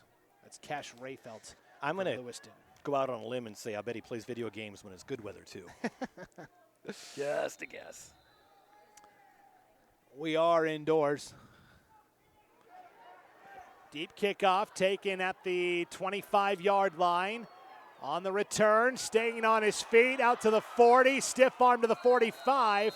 That's another big return for Team Idaho, this time from the Priest River Spartan, Nathan Fager. Oh, actually, sorry. That's Treasure Valley on the return, and that is Luke Makita from Eagle on the kickoff return. Well, if you weren't colorblind, it'd probably help you out a lot here. Yeah, reds and greens, man. Reds and greens. I mean, I don't even, no, I'm just kidding. Yeah, just kidding. Actually, Jackson, my son that's in the military, is a bit colorblind. It's reds and greens, right? That's what it is. Yeah, so, when they're out in the field and they've got targets coming up, and he's like, yeah, I'll shoot at this one. I won't shoot at that one. Really don't know. It makes you wonder why they chose red and green as the primary colors on a stoplight. Yeah, right? 1st and 10 for Team Treasure Valley from their own 45-yard line. Benuelos looking to go deep. Nearly a one-handed catch at the 25-yard line. Ultimately falls incomplete, but boy, Bridger Barris from CUNA nearly made the catch of the day. I can answer the stoplight question. It doesn't make sense because the government did it. Oh boy, here we are in North Idaho, and you're. I don't think it's a North Idaho thing. I think it's pretty much a nationwide thing now. You are correct. 2nd and 10 now for Team Treasure Valley following that incomplete pass.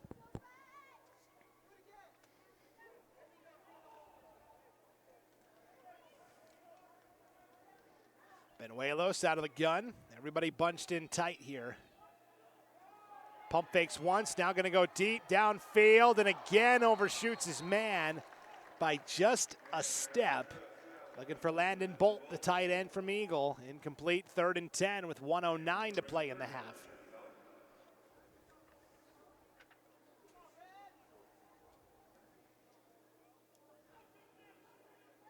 So Idaho will be, Treasure Valley will start the second half, correct? Yes. Team Idaho got the ball to start and fumbled the ball on their first drive. And then they threw an interception on their second drive. And then from there they kind of calmed down a little bit, and now they've got a 14-12 lead.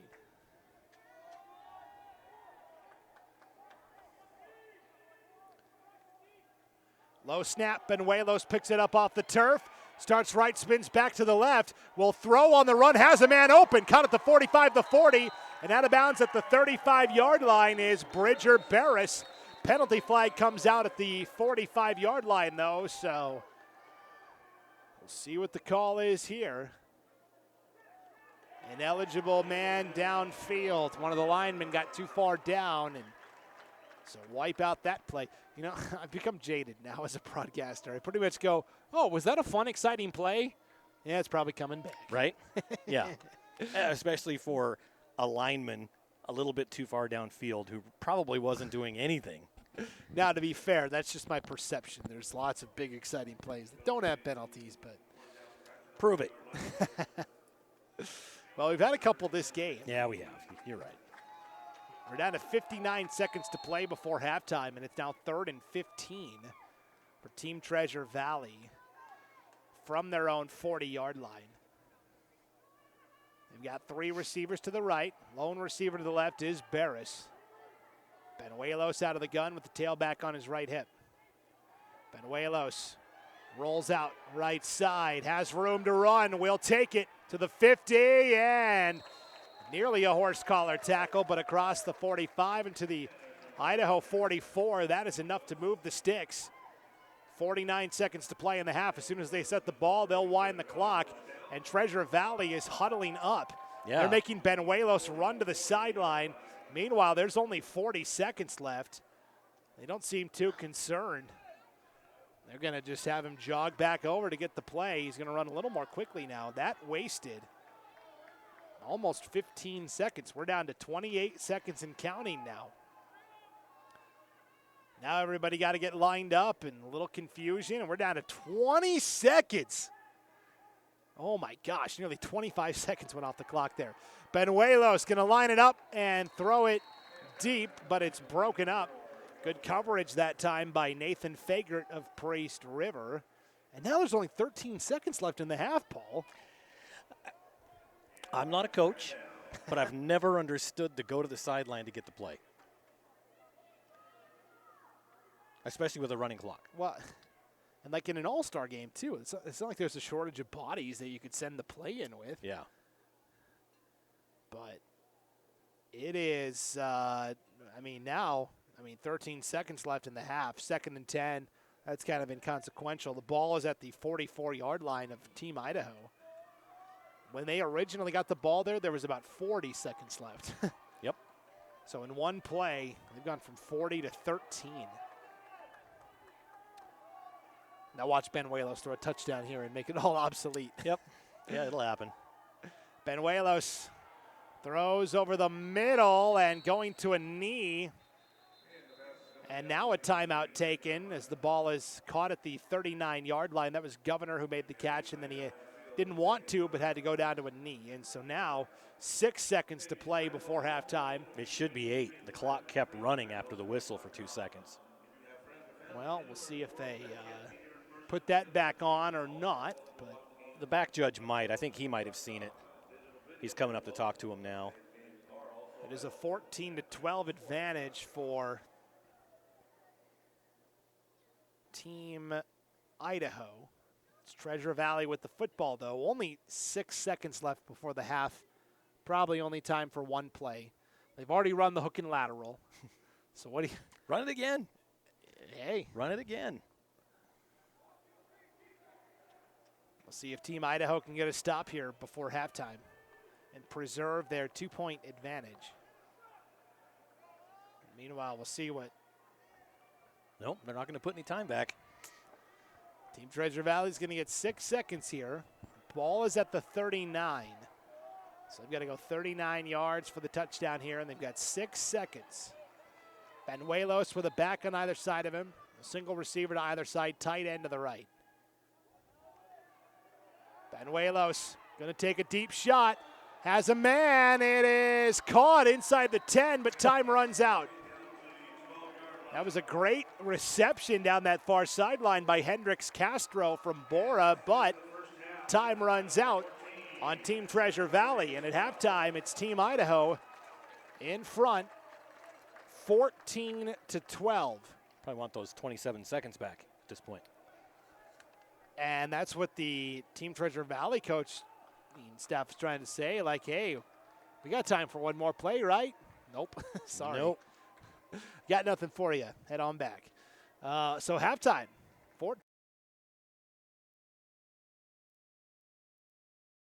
This break, you're watching the 2023 8th grade Idaho All-State football game on idahosports.com.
road rivals.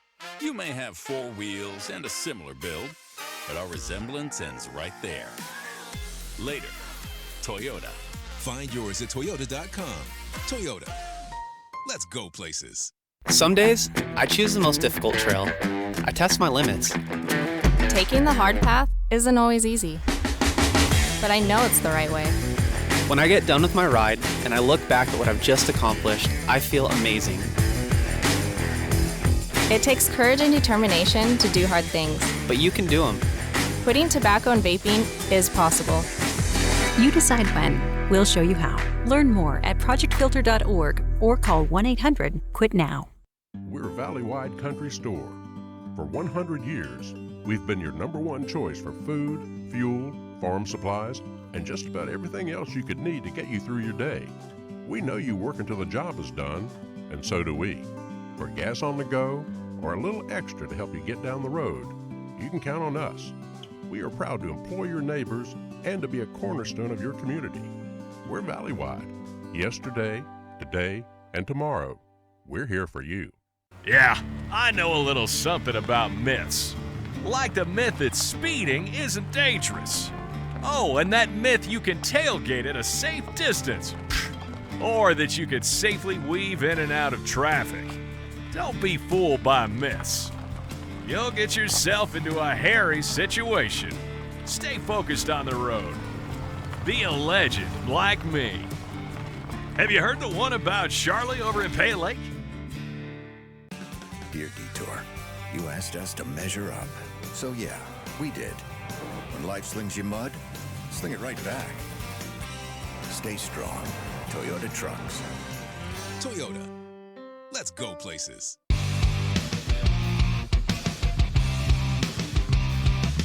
Yeah, I know a little something about myths.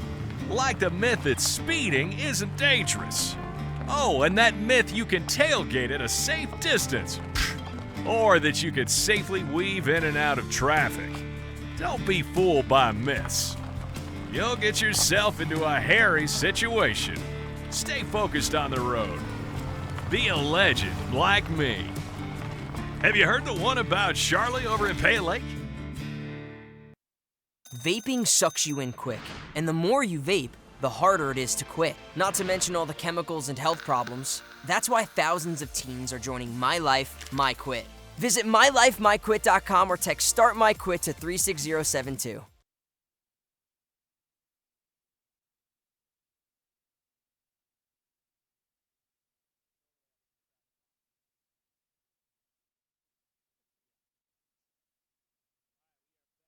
Dear Exit Strategy, all your pieces are in place.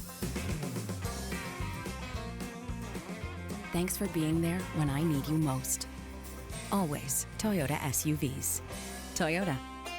Let's go places.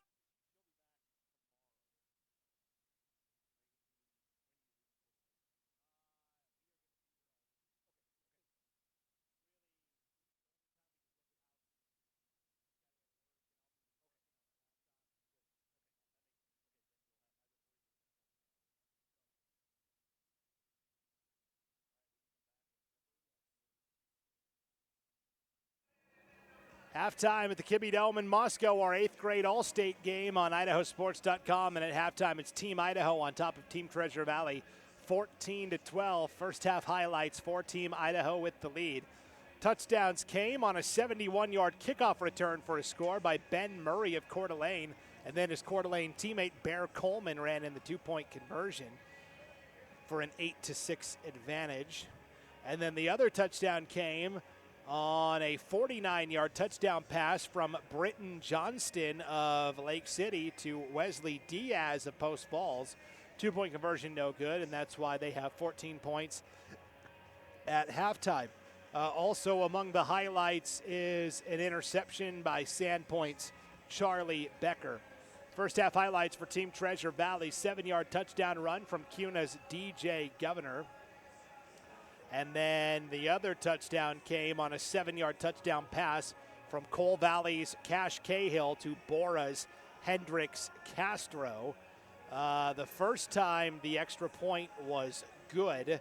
The second time the snap was wild and they didn't get it. So anyways, 14-12. Or actually, they are 0 for 2 on conversions. That's what it is. They went for 2 after missing the first extra point. Anyways, 14-12. Other highlights. Lino Senio of Cuna had a sack in the first half and 2 takeaways for the Treasure Valley defense. Draken Miller of Meridian with a fumble recovery and Evan Carberry of Boise with an interception. Let's continue to introduce you to our All-State players here in the 8th grade game. Charlie Becker from Sandpoint had an interception in the first half.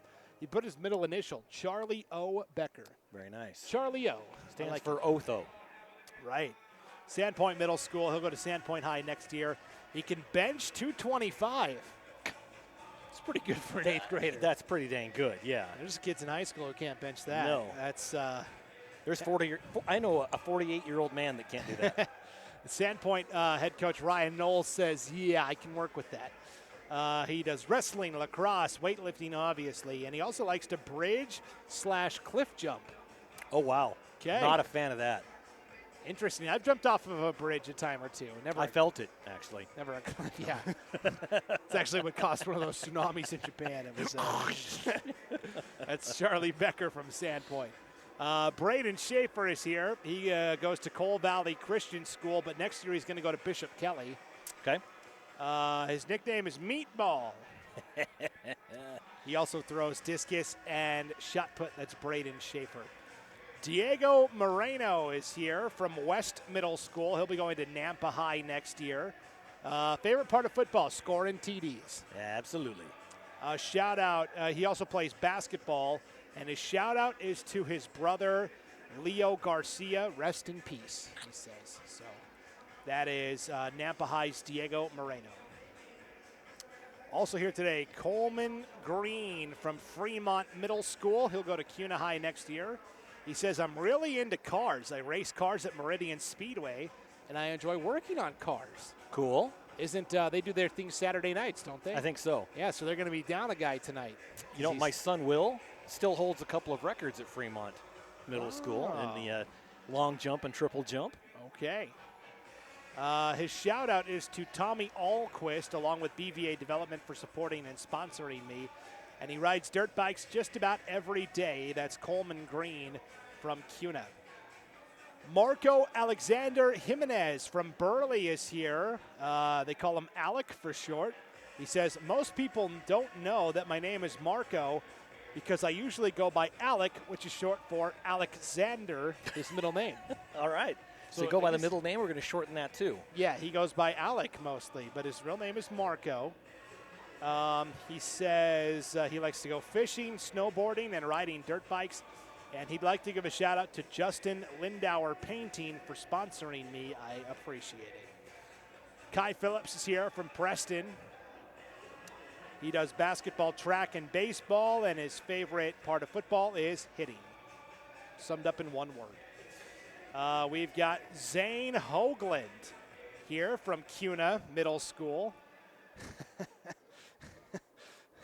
Oh, this must be good. Something most people don't know about you, he says, my hair is natural, not a stupid perm. Must have pretty curly hair. Apparently there's some fake news going around. Yeah. Zane Hoagland perms his hair. You know, when I was late element, probably 5th or 6th grade, late 80s, right? I begged my mom to perm my hair. Fortunately, she was a very good mother and said no. Yeah.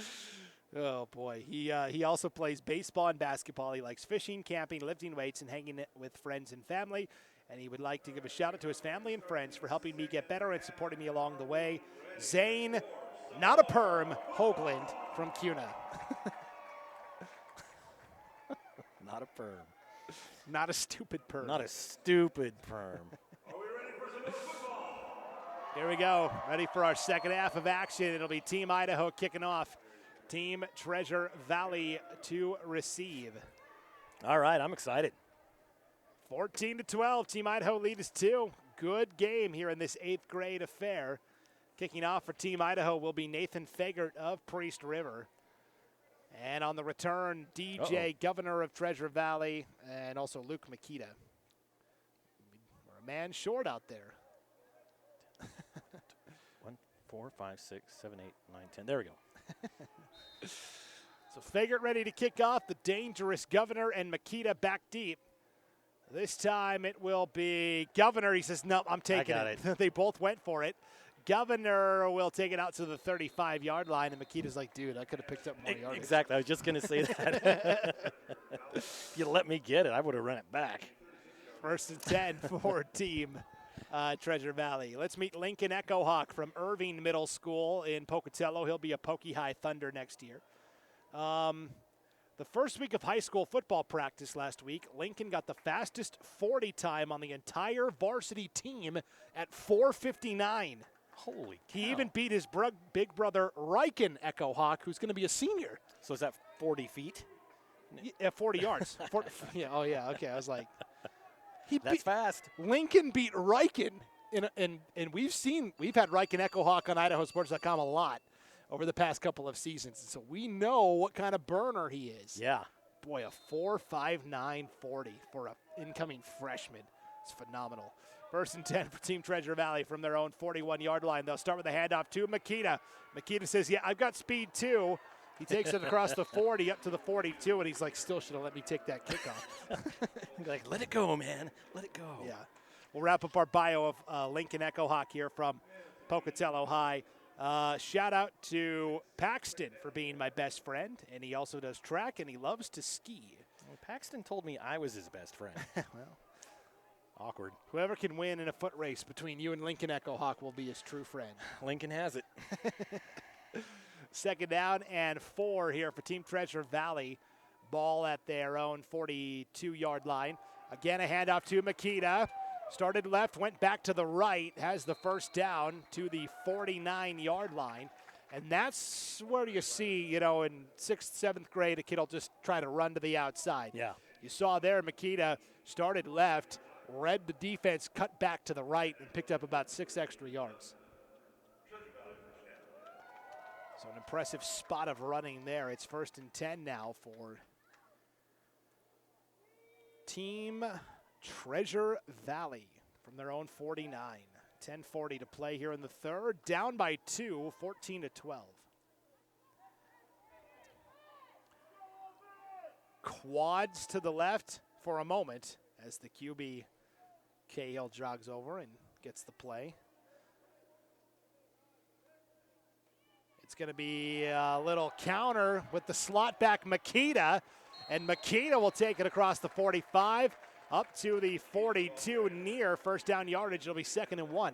Do you really think that was the play, or do you think Cahill went to him and was like, dude, you're going to cut in and I'm going to toss it? Right. I mean, if they didn't hide it very well. It was like, oh, hang on a second. I see. Okay, you're gonna do this, and that's what he did. It's not they didn't fake it.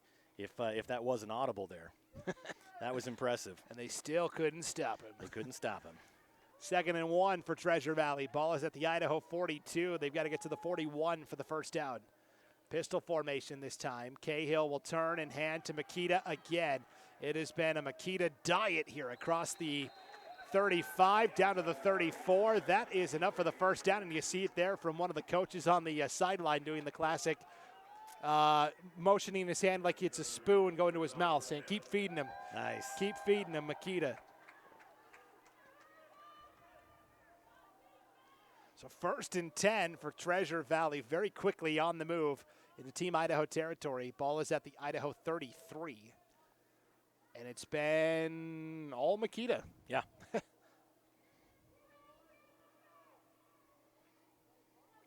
So Makita didn't get the kickoff return, but he's gotten like 5 carries in a row. I think I'd take that trade off. Good trade. Good trade. 1st and 10, first non-Makita rush. This is Brody Angroff of Timberline, and Angroff is only able to pick up 1, it appears. Ish. They might say he got nothing. 2nd and 10 pretty much.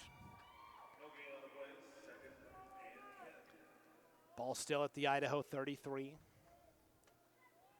14-12, Idaho hanging on to a 2-point lead. Treasure Valley trying to change that. 8.5 to play here in the 3rd.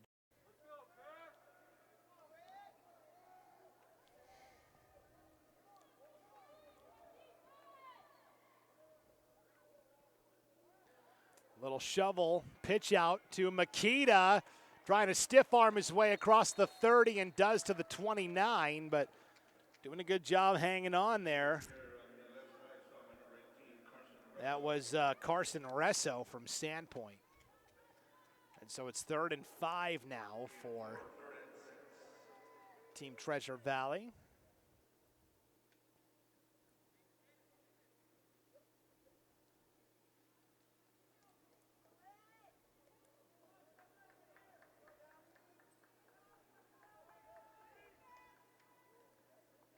Figure it's 2-down territory. Late defensive substitution here for Team Idaho. That's Brenson Bostic from Logos. Very late. And meanwhile, sprinting off and getting out of there is Braxton Womack from Priest River. Over the middle, pass complete. Makita inside the 15, down to the 10, and a first down. And that catch was made as he was spinning. He got hit. Catches it as he's spinning and still picks up the first down and more. But they have to let Makita finish this, right? Makita down to the 10. Oh, let's give it to somebody else to score the touchdown. I always hate seeing that, right? Yeah, that pretty famously happened in the Super Bowl with Walter Payton and the refrigerator, William Perry, for the Chicago Bears in '85. I don't think he ever got over that. Walter Payton didn't score a touchdown in the Super Bowl. Yeah. Hand off right side, Makita. Problem is that everybody in the building knows he's going to get the rock. So, yeah, you know, how do you counteract that? No gain on that run for Makita. 2nd and goal from the 10. Team Treasure Valley trying to get back in front. They have not led since the 1:29 mark of the second quarter. It was a late second quarter touchdown for Team Idaho. We're already at 6:15 to play here in the third. This is the opening drive for Treasure Valley. They've already taken half the time off the clock. It's pretty impressive. 2 receivers either side, including Makita in the slot on the right, bottom of your screen. Back to pass, Cahill in trouble, spins away from one man, will throw at the last moment. It's caught on the run for the touchdown. But was he beyond the line of scrimmage? I think so. Yep. For the moment, Brandon Bolt of Eagle has the touchdown reception, but yeah, I think they're going to say he was beyond the line of scrimmage when he threw that ball. And it was. And also ineligible receiver downfield as well on Team Treasure Valley. So those two calls kind of go hand in hand a little bit. Yes. I'm going to go as far as my quarterback. So for the moment, they move it back to the 14-yard line. For the first time today, we really hear the fans getting into it. They're saying, let's go Valley, let's go. Treasure Valley. And meanwhile, somebody from the Magic Valley is going, oh, yeah, I'm going to show them. I don't know if we have any Magic Valley guys. We got one Burley kid, I think, on this 8th grade team. That might be it. We got a Minico kid as well. 3rd and goal from the 14 and a sack. Back to the 25-yard line.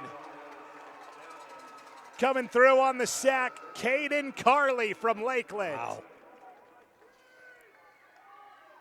And this drive went to heck in a handbasket very quickly for Treasure Valley. It's 4th and goal now from the 24-yard line. I mean, might as well take a shot to the end zone. Makita's saying, guys, I got you to the 10.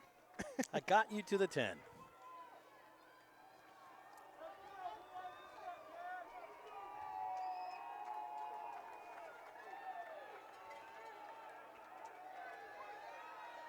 Fourth and goal from the 24-yard line. Oh, Makita's wide open. Cahill gonna fire to the end zone. It's caught for the touchdown on 4th and goal from the 24-yard line. And it is the tight end from Eagle, Landon Bolt. Caught it at the 3, did the rest on his own, and that is a back-breaking touchdown allowed from the Team Idaho defense. Yes, it was a well-executed play. multiple options to go with. Bolt is the one that got it, like you said, caught it, trotted in for 3 yards. Those Treasure Valley fans starting to get whipped up into a frenzy. Valley, Valley. We're on the Jerry Springer show or something from the 90s.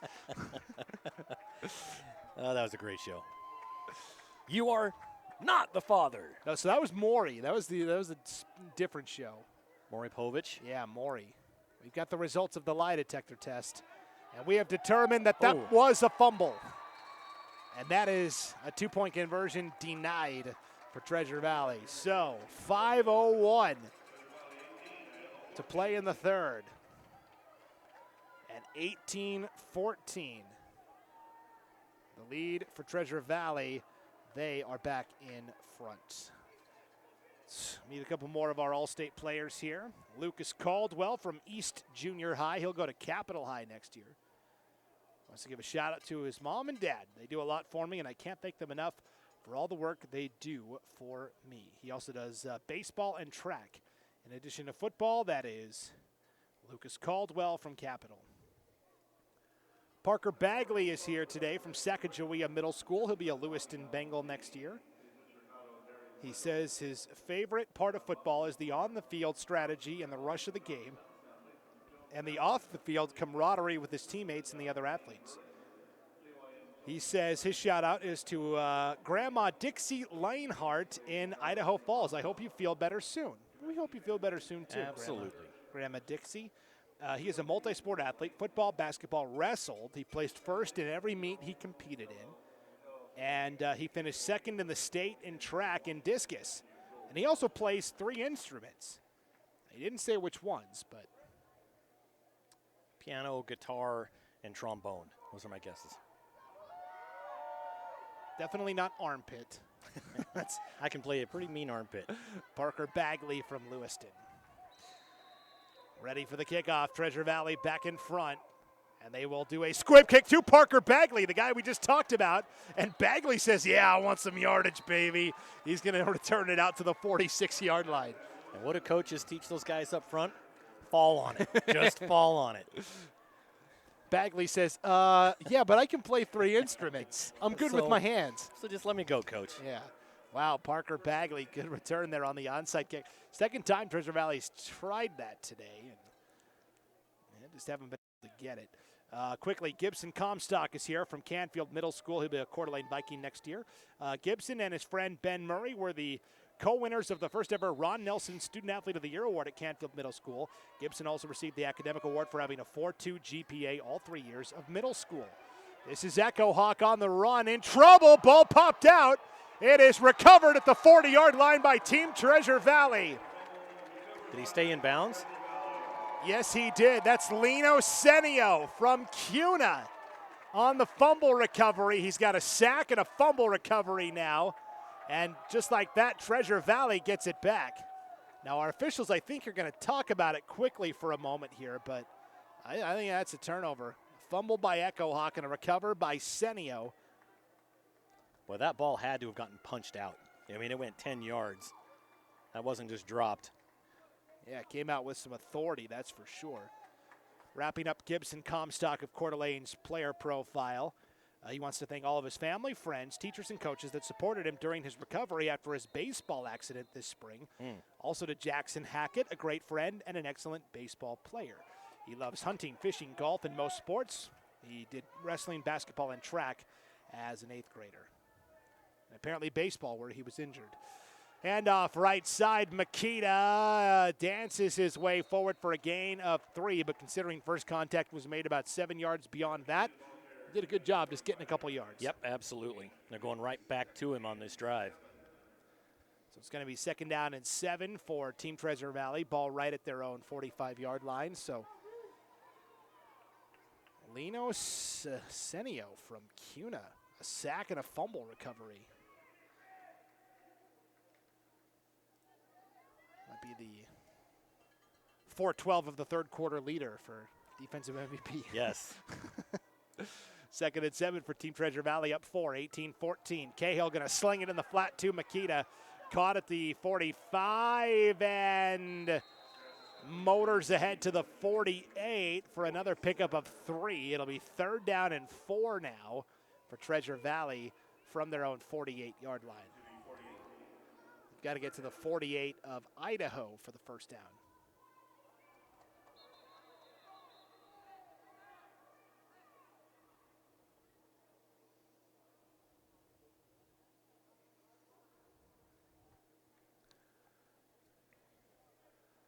In 1814, we took a little trip up to Moscow in the mighty Dome of Kip. Yeah, that was nothing. Yeah, you were going so well too. I mean, it was strong. This is where I stopped talking.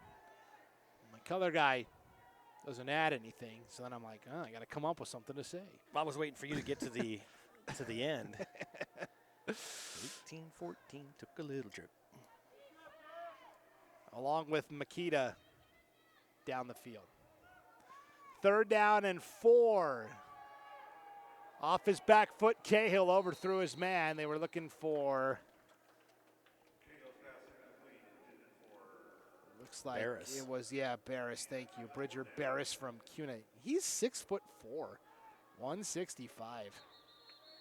Check that. Check the birth certificate. And they are going to punt. Might be able to use him in basketball. CUNA's going to have a new basketball coach this year. Pete Longgood resigned, and they got Paul Egwanwu from Compass Charter, I believe. So. All right. Well. Yeah. Going from 1A to 5A. It's a pretty good promotion. Let's introduce you to Jeremiah Dutchover. They call him Dutch. He's from Star Middle School. He'll be an Eagle Mustang last year. He took 2nd in wrestling districts after only wrestling for 2 years, so he's a quick learner. Shout out to his family, Mom, Dad, Nathaniel, Cookie, and Daisy for always being there and supporting me. I would not be the player I am today without you all. I love you. He also does basketball, gaming, and cooking. I wonder what his specialty is. That's wow. Dutch. Jeremiah Dutchover. Well, he's 6'1", 6'1", 215, so I'm going to say cooking. Whatever he's cooking, it better come from a Dutch oven with a nickname like Dutch. That's exactly right. Now I'm getting hungry just thinking about like good Dutch pastries and yeah, right. I went to Dutch oven, chicken, and cobblers. That's That's what right. I make when we go camping. Cobbler. Yeah, that's good. 2:51 to play in the third. 18-14 still Treasure Valley, but it's Team Idaho with the ball. They'll start with a first down carry right up the middle. That is Ben Murray from Coeur d'Alene, taking it all the way up to the 24-yard line, a gain of 7. It's 2nd and 3.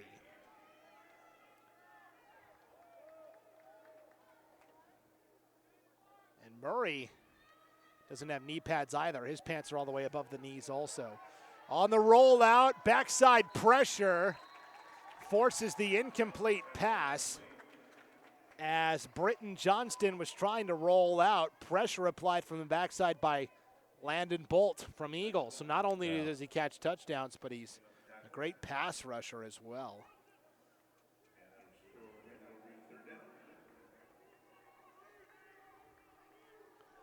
Makes it 3rd and 3 for Team Idaho. Handoff to Bear Coleman from Coeur d'Alene. He won't get there. Coleman needed 3, only got about 1.5 yards. And coming up from the secondary to finish off the play for Treasure Valley was Lino Senio. Actually, he was right there at his linebacker spot. So Senio again with a big tackle representing CUNA. It is 4th and 3. Team Idaho going to line up and go for it. Johnston's going to throw to the Burley Bobcat. That is Marcus Armstrong. That is close. We shall see where they mark this. They're going to say first down, no doubt. Yep. So they go to Armstrong, the Burley Bobcat, for the first down. On 4th and 3, inside their own 30. Yeah. That takes some major league you-know-whats. Huevos. Yes. 1st and 10 for Team Idaho from their own 26 now. Backside screen is caught by Echo Hawk. Broke the first tackle somehow and is able to actually get 1 yard on the reception. That was snuffed out from the jump by Treasure Valley. They nearly sacked it. They nearly picked it. And then they nearly stopped it for a loss. But after all that, Lincoln Echo Hawk is able to get a yard, second and 9. I thought Barris was going to light him up, too. He caught it, and as he turned around, I was just thinking, oh, blindside right there, and got around him. Yeah, that 4.59 speed. That's right.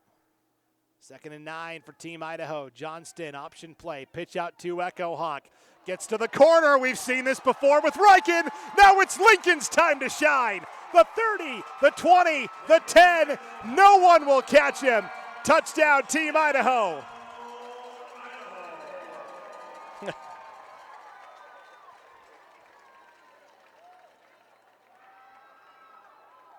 a great run up the sideline. No flags on the field. That is a 72-yard touchdown run from Lincoln Echo Hawk.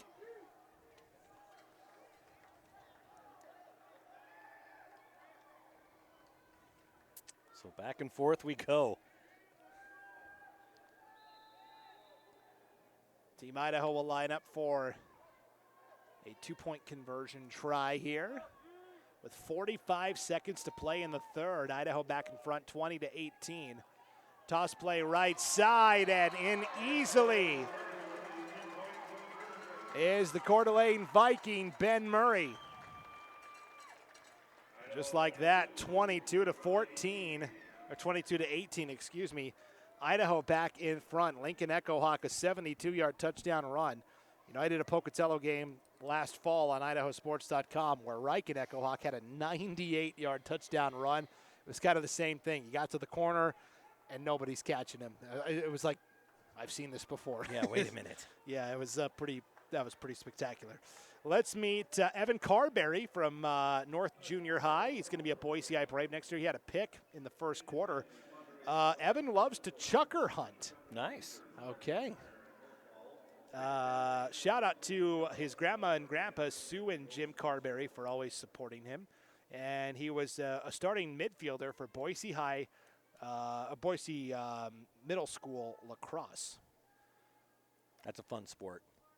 Yes, Evan Carberry from Boise. Also quickly, Kane Burns from Priest River Junior High.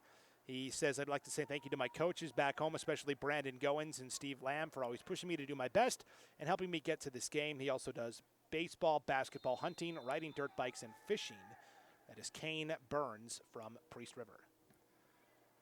Kickoff by Bear Coleman will be taken at the 25-yard line by Diego Moreno of Columbia. Big return across the 40 and out to the 45-yard line where it'll be 1st and 10 for the Treasure Valley All-Stars. Let's meet Colton Bycandy from Middleton High School. He likes old music. Now, that could be that could be Pearl Jam, that could be the Beatles, that could be like 2010 Bruno Mars. I mean, that's true. I'm going to have to nail that down a little more concisely. Shout out to my brother Lucas, my sister Grace, and family back home watching and supporting. He likes lacrosse, basketball, fishing, shooting, and golf. And for everyone that is back home watching, you can get your own copy of the game to keep forever. All you have to do is click on the Order Now button to find out more information. 1st and 10 for Treasure Valley. Handoff to DJ Governor off the left side, across the 50 and out of bounds around the Idaho 47-yard line. That is a gain of 8 on 1st down.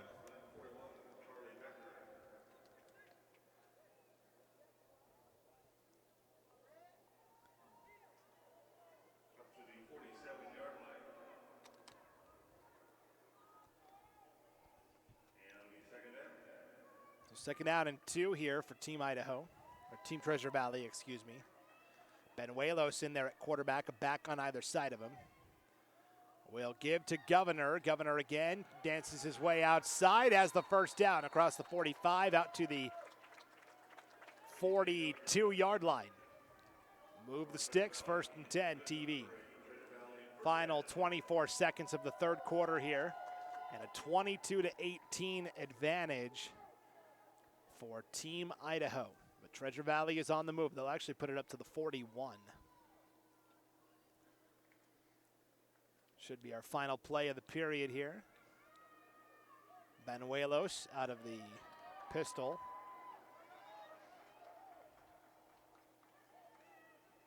turn and hand off here right side. DJ Governor across the 35 to the 34 for a gain of 7.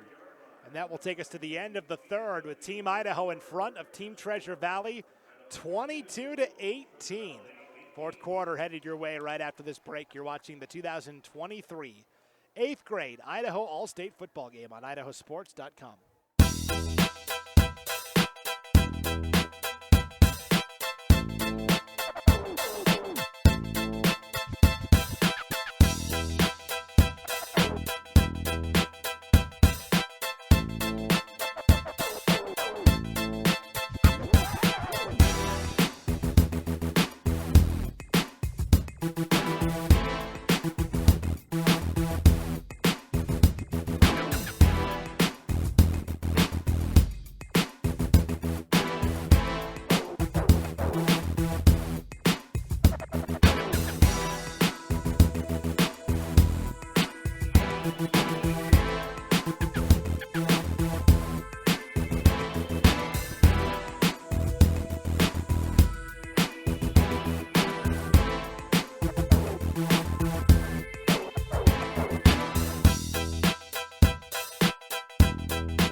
Yeah, I know a little something about myths.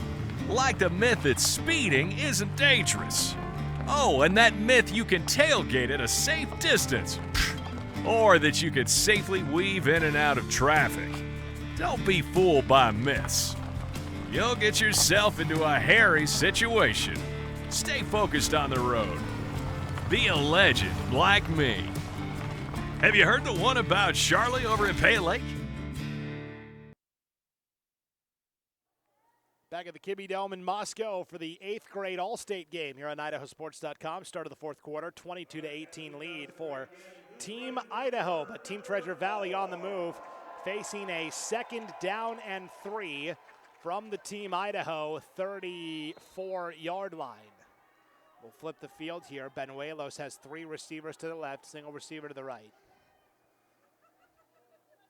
It's going to be an inside counter sweep to the slot back Makita across the 30 and to the 27-yard line of Team Idaho, enough for a first down. Another good run by Makita, start things off. Talking about there's an offensive MVP, a defensive MVP following the game, and Makita has been the guy getting all the yardage. It's kind of like the one thing he's missing on that resume is a touchdown. Yep. But it's been a good balanced effort from both sides today. 11:30 to play. Treasure Valley down 4, but they've got a 1st and 10 here at the Idaho 27.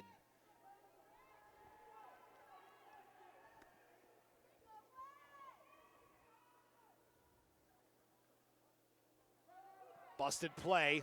Benuelos turns and hands to Governor, who spins across the 25 and somehow gets positive yardage. Yeah. Meanwhile, Benuelos, the QB, had his jersey ripped off his shoulder pad. And you can see it kind of hanging there all. Somebody fix that. Crooked. Oh, actually, that's just the design, the stripes on the shoulder. Made it look like it was I see what you're seeing. Off kilter, yeah.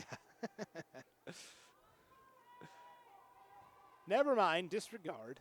Trust your own eyes. Don't trust what I said. We'll cut that out in post. Yeah. Benuelos on 2nd and 8 here, a back on either side of him. We'll hand to Governor. Governor bounces it to the outside of the 20, and that's it. Tackle made by Team Idaho's Ty Donahue from Minico. Don't know what? Donahue? Don't know why.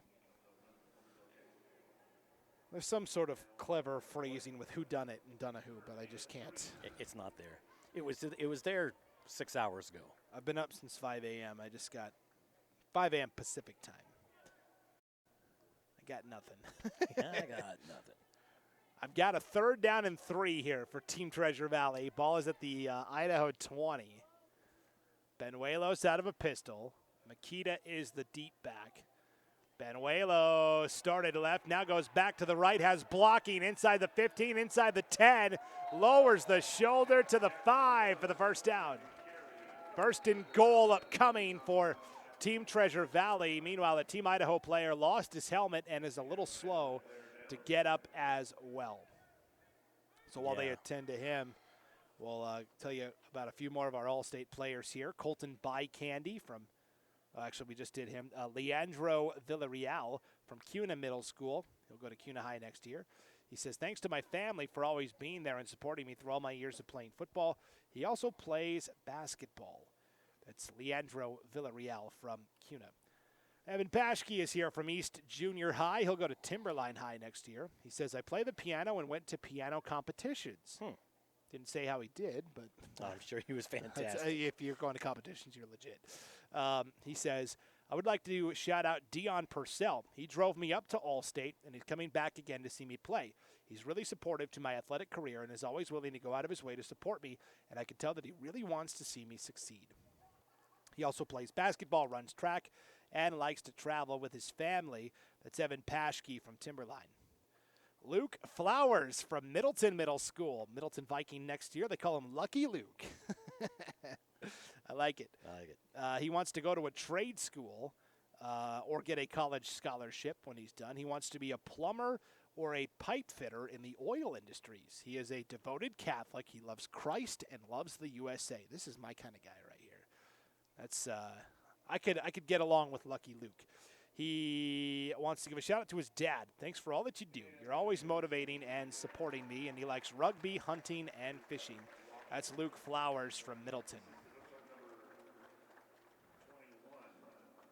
That is Colton Kuprienko of Priest River being helped up off the field, and we sure hope he's all right. Yeah.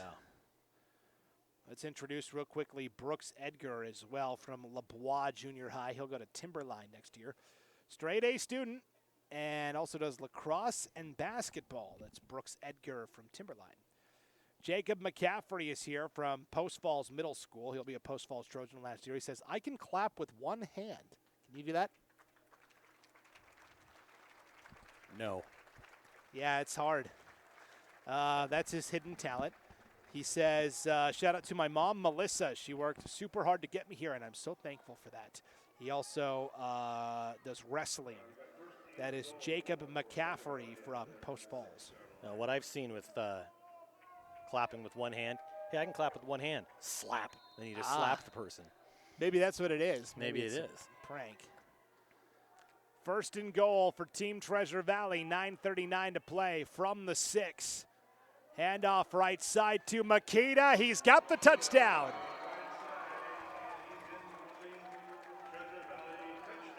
Luke Makita from 6 yards out. Well, you said he just needed a touchdown on his resume. He's got a lot of yards. We don't have an official stat keeper, but Makita has been the one pounding the yards, and now he gets rewarded with the touchdown. Makita. Like Shakira. I'm not a huge Shakira fan. All I know is that the hips don't lie. You are so lame. That's that old music that kid from Middleton was talking about earlier. 9:33 to play. 2-point conversion. Benuelos is in. Benuelos says hellos to the end zone for the 2-point conversion. And we keep trading this 4-point. Yep. 26-22. Kind of an odd score, but it is Treasure Valley back in front with 9:33 to play in the game as Benuelos runs in the 2-point conversion on the Luke Makita 6-yard touchdown run. Let's meet Draken Miller. He had a fumble recovery way back in the first quarter. That was like 5 hours ago. He's from Meridian Middle School. He's going to be a Meridian Warrior next year. His nickname is Taz. Like the Tasmanian Devil? Yeah. Nice. He's on the national wrestling team. Shout out is to Leo Klinger, who we've seen play today. He says, I'm super excited to play linebacker with you in high school. Cool. So is Coach Zamberlin. Yeah, right? Meridian. He also does wrestling and track. That is Draken Miller from Meridian. Drake Sage is here from Westside High School. They call him Drizzy. He likes to travel and compete in clogging. He wants to give a shout out to his cousins watching from France. He says, this is real football. Not that FUBOL crap. Yeah. No son of mine's going to play soccer. That's right. We learned that in the last game. He also plays basketball.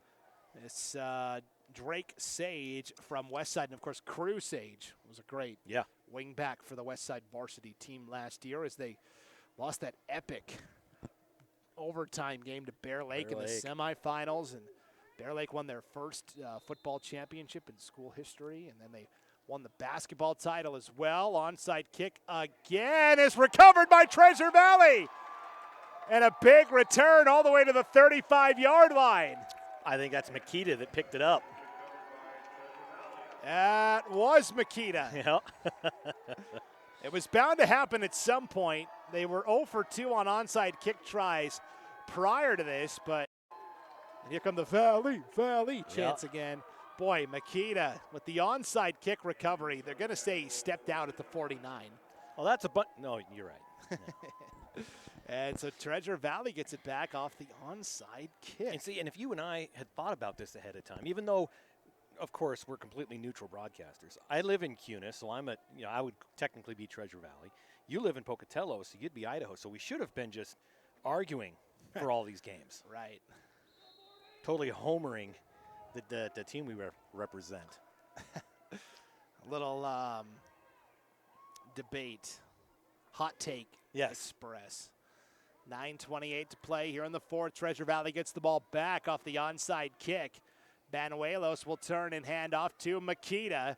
Makita will get a yard, and that's it. And a penalty flag comes out at the end. And the guy who made the tackle for Team Idaho is like, dude, are you kidding me? Come on, man. Have you seen what he's done today? Just give me the tackle. Yeah. That was Jay Soto from Pocatello on the stop. Looks like the call is going to be against the defense. Horse collar or face mask. I'm assuming horse collar. They're not going to tell us.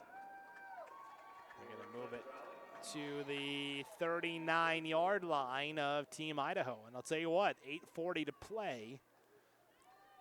If Treasure Valley scores, they go up 30-26. They get the conversion 32. Either way, it's going to be Team Idaho would need a touchdown to answer. Uh-oh. Wild snap. And falling on it back at the 42-yard line is Banuelos, and that changes the equation a little bit. Second and long now for Team Treasure Valley. Does it change anything? It was here, and Salmon River was in the football state championship, and it was fourth and who knows how long. It was a long way back, and head coach Charlie Shepard did this globe of death type of thing where hike, and then everybody just gathered around the football, and then came out and ended up scoring. And yeah, it was pretty cool. There's been a lot of epic high school games here at the Kibbe Dome. Yes. No, you're right. Coeur d'Alene and Rigby played that 3 overtime. Triple overtime thriller. I was on that game. Handoff right side, big run, penalty flag out though. Makita takes it to the 29-yard line, but we'll see what the flag is here. Other classic games, it's holding against Treasure Valley. A couple of years ago, Oakley had to come up here and play Prairie in the state semis. Yeah. And came down to like a goal line, play, and Prairie fumbled basically at the goal line. I was here for that. You're always here for all these great games. You know, I love traveling up here during the playoffs. I mean, there was one year where I came up and did a semifinal game. It was Capital at Coeur d'Alene. After the game, turned around, drove to Pocatello, and did games on Friday. And then on Saturday, I turned around and went and did a game at Dietrich. Wow. That was a big Thursday, Friday, Saturday. That was young me. Old me, just can't do it anymore. You just want to park your butt in one spot. Yep. It is second down and 10, 20, 30, 31. Second and 31 following the penalty. Banuelos tries the inside counter that was nearly taken away. Makita gets blown up, and meanwhile for Team Idaho, Brenson Bostic from Logos nearly just took the ball. Yeah. Wow. Intercepted the handoff. So it's now 3rd and 34, by the way. I'm just trying to think what the official in the scorebook would be if you intercept the handoff. Yeah, I think that's a fumble recovery. But if the running back never had possession, I guess the quarterback would. Yep. All right. QB fumble, quote unquote. It is 3rd and 34 for Treasure Valley. We were talking about they got that onside kick. They had all the momentum, and they are further back than where they kicked off from. Yeah. Down to 6:18 to play. Benuelo's just going to try and see if he can hit a home run here. We'll sling it complete to the 41-yard line of Team Idaho. That's Makita on the reception. It's going to be 4th down and 15. So you punt, they're down on you're going to pin them on their own 10-yard line if you go for the punt, right? Because they go 30 yards. Right. Are they going to go for the first down, though? Boy, punting would be the – and I'm not a guy that would ever say punt the ball. I would never have a punter on my team. This is an all-star game, fool. But in this situation, yeah. Timeout taken by – oh, they're going to punt. They are going to punt. Oh, I thought the head coach was going to text me and ask me what I would do in that situation. Yeah, right. Let's meet Hendrix Castro from West Junior High. He's going to go to Bora next year. They call him Hendy. Okay. He was voted MVP by his teammates 2 years in a row. Shout out is to Tanner Hollingsworth, number 25. Always playing for you, cuz. And he plays basketball for the Rose City Rebels out of Portland, Oregon. Ooh, very cool. The kid can hoop. It's big time. That is Hendrix Castro from Bora. DJ Governor from Fremont Middle School, going to be CUNA High next year. They call him D. He says, when I'm not playing the sport, I enjoy coaching the sport. Wow.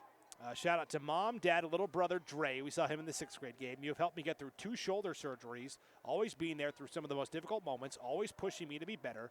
You never gave up on me. And he also does basketball and track. That's DJ Governor from CUNA. I'm going to be getting some shoulder surgery.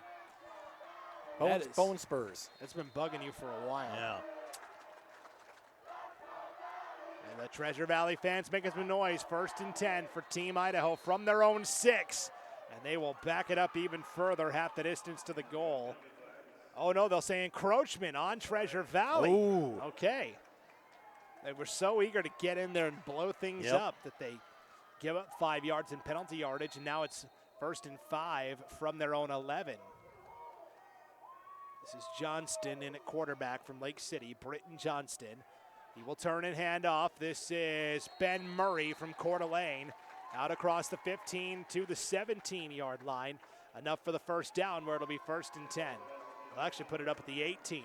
5.5 to play, 26-22, 4-point lead for Treasure Valley.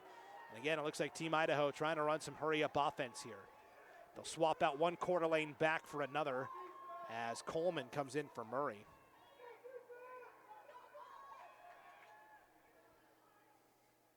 Team Idaho down 4. 5:15 to play from their own 18-yard line, 1st and 10.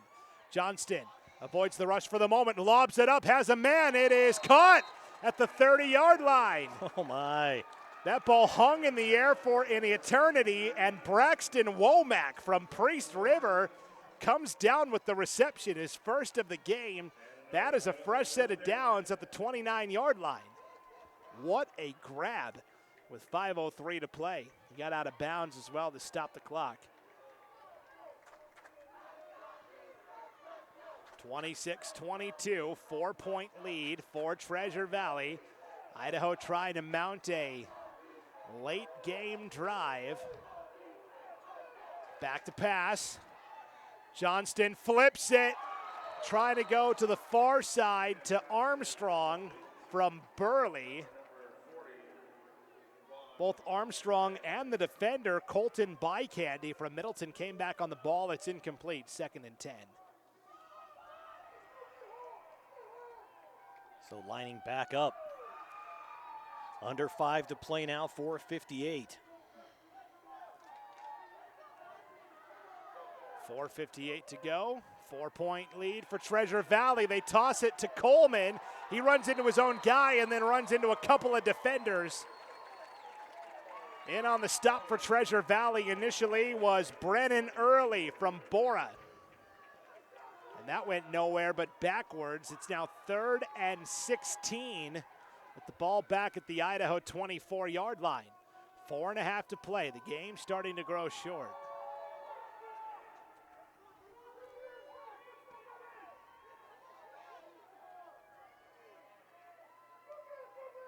Low snap. Johnston's got it. Hit as he throws. Wobbling in the air. It's picked. No. Oh, they'll say he was out of bounds when he came down with it. Ashton Danielson from Mountain View nearly had the pick. They'll say he was out of bounds. It's an incomplete pass, and it will be 4th down and 16 now for Team Idaho. They are going to take a timeout to discuss strategy here. While they take the timeout, let's meet our few remaining All-State players. Nathan Fagert from Priest River Junior High. He'll be at Priest River High next year. They call him Nate Dog. He would like to give a shout out to his awesome coaches, Steve Lamb and Brandon Goins, for all their support and always pushing him to get better and improve. Also a shout out to his uncle Chris for being his #1 fan and sponsor this year. Nate also wrestles, throws shot put and discus, and he loves to do anything outdoors, including dirt biking, fishing, and hunting. That's Nate Fagert from Priest River. Caden Carley is here from Lakeland Middle School. He's also going to be at Lakeland Senior High next year. They call him Diggity. No Diggity. Caden is a self-taught musician. He has a 4.2 GPA, and he broke 3 school records in track and field this year. He says, thank you to all my family and friends for supporting me in all my years of junior tackle and all the amazing coaches who helped to grow my love of the sport. He also does basketball, baseball, and track. That is Caden Carley, a.k.a. Diggity, from Lakeland. Also, Bridger Barris from West Junior High School. He'll go to Cuna High next year. He has 17 siblings, 14 of which have been adopted from foster care. It's a lot of kids. He says, shout out to my mom. I got the best one. He also does baseball, basketball, and more basketball, he says. That's Bridger Barris from Cuna. 4th down. Johnston hit as he throws, and it's just short. Trying to go that time to Marcus Armstrong, and felt the pressure. May have been hit as he threw it. Just shy. That is a turnover on downs. Back to Treasure Valley with 4:07 to play. And Treasure Valley is going to have it in good position as well at the Idaho 24-yard line. Bear Coleman, running back. He's homeschooled, but he will play for Coeur d'Alene High next year. He says, I try to put others first and look out for my friends and family. Shout out to Mom, Dad, Baker, Asher, and all the cats and dogs back at the house. And he likes soccer, fishing, airsoft, and gaming. It's Bear Coleman from Coeur d'Alene. Cody, that's 8-man. Okay. I wonder why it's way down here with the 8th graders. Anyways, Landry Frazier is here from Alameda Middle School. He's going to go to Highland High School next year. He says, Landry is the life. Oh, his mom must have filled this out. Landry is the life of the party. He will kill me for saying this. He can dance. Nice. Let's see. He wants to give a shout out to, actually, he does wrestling, baseball, and golf as well. That's Landry Frazier from Highland. 1st and 10 for Treasure Valley. Trying to take some time off the clock here and would love to finish it off with a touchdown as well. Makita picks up a couple. 2 yards for Makita, 2nd and 8. 3:50 to go. Treasure Valley with a 26-22 lead, trying to sweep this year in the middle school games. They won the 6th grade contest, 7th grade contest, and 8th grade contest as well.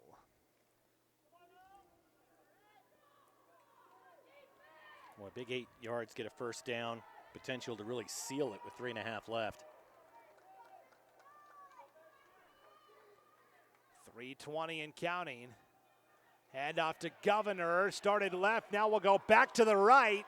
Trying to get to the edge, and we'll get a yard. It's a long way to go, and actually no gain. Wow. After all of that, pushing him out was Xavier Bloxam. Actually, Landry Frazier from Highland. Yeah. I just read his bio.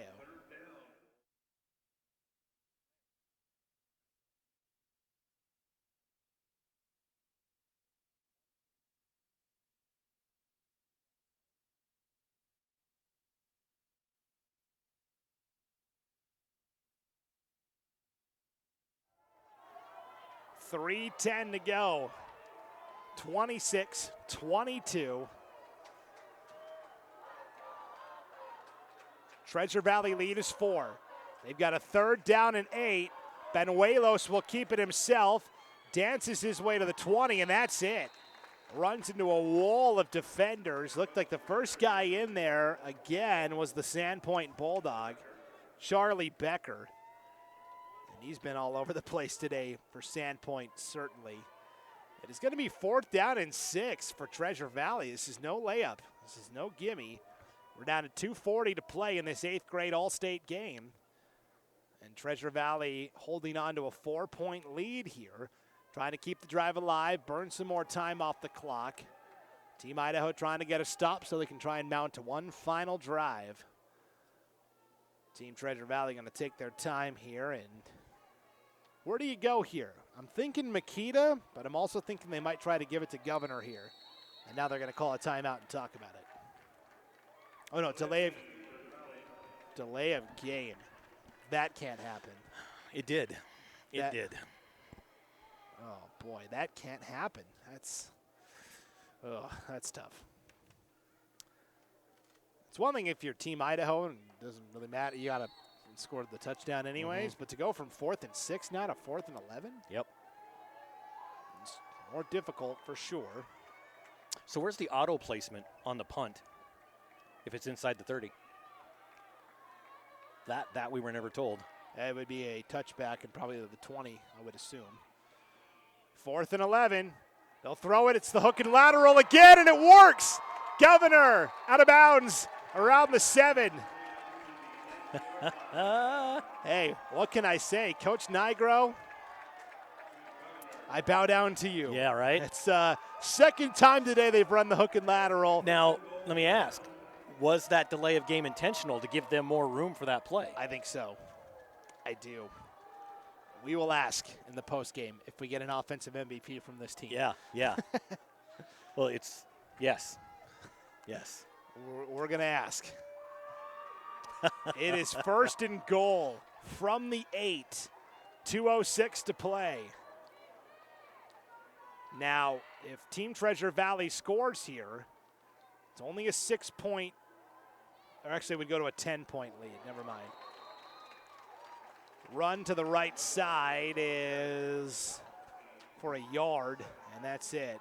You know, I would be taking time between every snap here. Timeout taken by Team Idaho, so they're going to start burning their timeouts, which makes sense. 1:51 to go. Boy, a couple of good games. First one was maybe not so much. Yeah, we've had a pair of back-to-back barn burners here, and you know, the 8-man game, which is kind of our nightcap, supposed to start about 6 o'clock. There's some big names on both those rosters. Yeah, just from what I've seen here on the spreadsheet, Houston Bingham from Oakley. Yeah, that Idaho team is incredibly stacked. Well, I think it's more of a north and south. It is north. Sorry, right? The South team. Yes. South team. Our coaches for the last game tonight, Lane Kirkland of Cary, coaching the South. And we've got Coach Kelly Amos, Coach Sean? Pat Amos. Oh, from, Pat, yeah, from of course. Potlatch. Yeah. So, Pat Amos and Potlatch. Yeah, that's great. Yeah, it's going to be a good time for sure. Just a heads up for you when you're going over these player bios for the 8-man game. There are 2 that are in amongst the 8th graders that you'll have to go search out and find. Do them first. Cody Power from Dietrich and Houston Bingham from Oakley. Everybody knows who they are. I started reading Houston Bingham's, and he's like, yeah, I'm working for a construction crew doing this. And I'm like, this is not an 8th grader. Wait a minute. That's great. Kind of, sad to see the day kind of coming to a close with only one game left. Yeah. It's been fun. It's been a lot of fun seeing Idaho's best and brightest, and then we'll flip it to Idaho's best one final time. Yep. For the 8-man game. Well, a big play here. 2nd and goal from the 8. 1:51 to play. They give to Governor. Governor up the middle into the end zone for the touchdown with 1:45 to play. DJ Governor ran over a couple of defenders from Team Idaho. They're still on the turf going, what happened? What just happened? Governor with an 8-yard touchdown run. That is his second touchdown. Boy, maybe making a late surge for that player of the game. The ballots have been cast. It's too late. Too late. Sorry, DJ. $1:45 left. Treasure Valley fans chanting again, Valley, Valley. And the Vikings there in the Magic Valley going, yeah, Valley Vikings. Yeah, we have not had anybody from Hazleton today, and I don't think we've got any. And you know why? Not from the youth, but for the 8-man. They had a lot of sophomores this past year. Valley was very young. So there was a lot of young teams this year. Banuelos somehow stays alive, has a man open, and fires for the 2-point conversion. Way to stick with it, and he drills it to Bridger Barris from Cuna for the 2-point conversion. 34-22. Treasure Valley, it looks like, is going to sweep the rest of Idaho today. Yep. And this, again, I haven't done this for a long time, but I can't remember when that's happened. It always seems to be fairly evenly split. So it's an 8-yard touchdown run for Governor. Banuelos then finds Barris for the 2-point try. 1:45 to play, a 34-22 lead.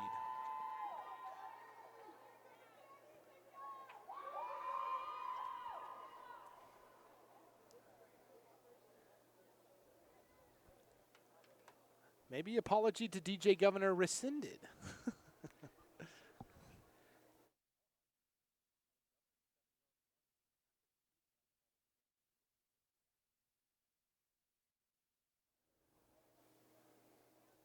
You know, I hear the name DJ Governor, and me being an old out-of-touch fogey, I just think of, like, give it up for DJ Governor! Yeah. And he's spinning old clips of, like, Schoolhouse Rock. I'm only your Bill. I'm only your Bill. Yep. Too late in the day. All right, Team Treasure Valley going to kick off here. 1:45 to play, leading 34-22. Now, we have seen Ben Murray of Coeur d'Alene return a kick, but of course they're not going to kick it deep to him. They'll squib it to the 35, and on the return, and this is Wesley Diaz from Post Falls. Team Treasure Valley learned their lesson after the first one. Don't kick it deep to Murray. It's 1st and 10 for Team Idaho, 1:41 to play, trailing by 12. Not impossible, but difficult.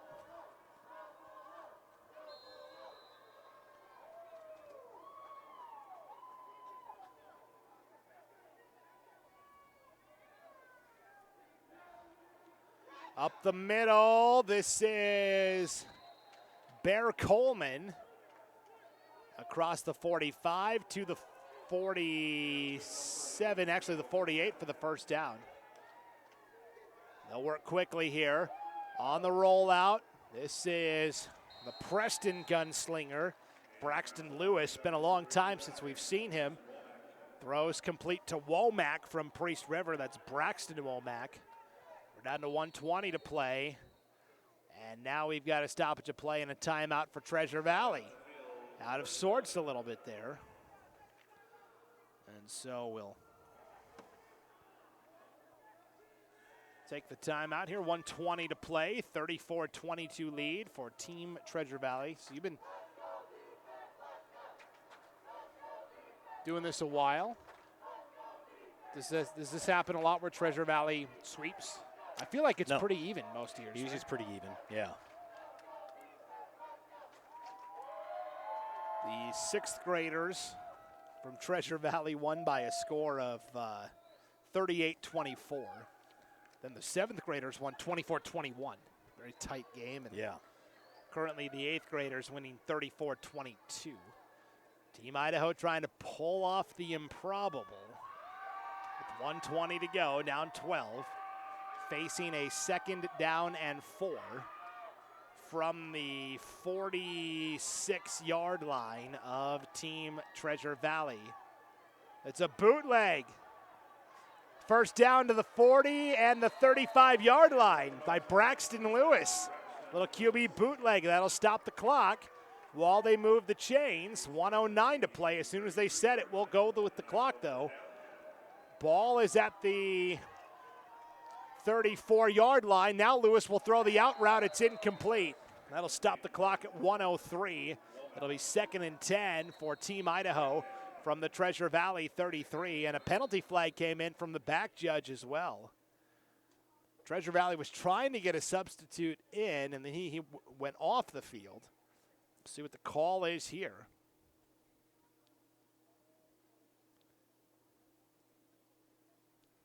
No signal yet.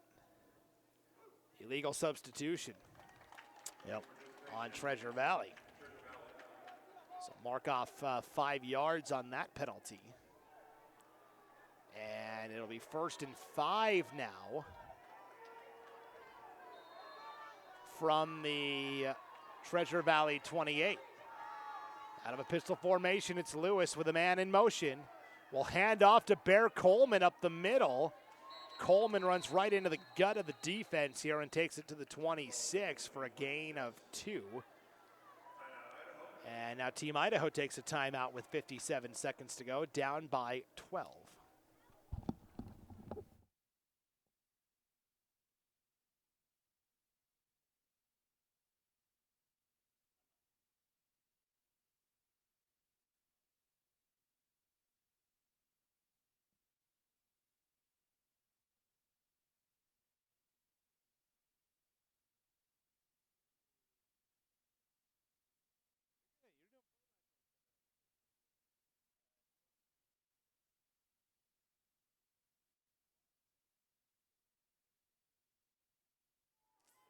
So out of the timeout, 57 seconds to go, 34-22, 12-point lead for Treasure Valley.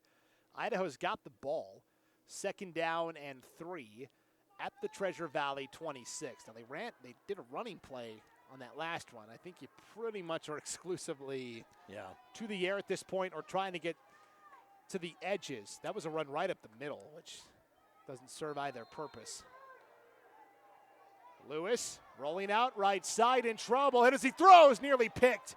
Flag comes out as well, maybe a horse collar on the sack attempt. Yep, I think you are correct.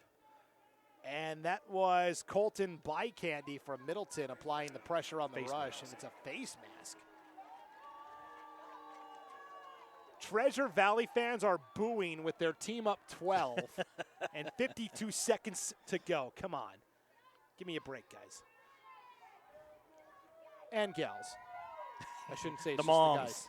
It's the mom. Yeah, I don't want to single out one gender. Especially since it's Father's Day. It is Father's Day this weekend. It is.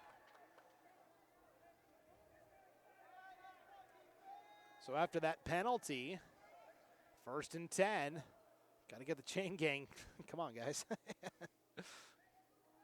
1st and 10. Ball at the 21 of Treasure Valley.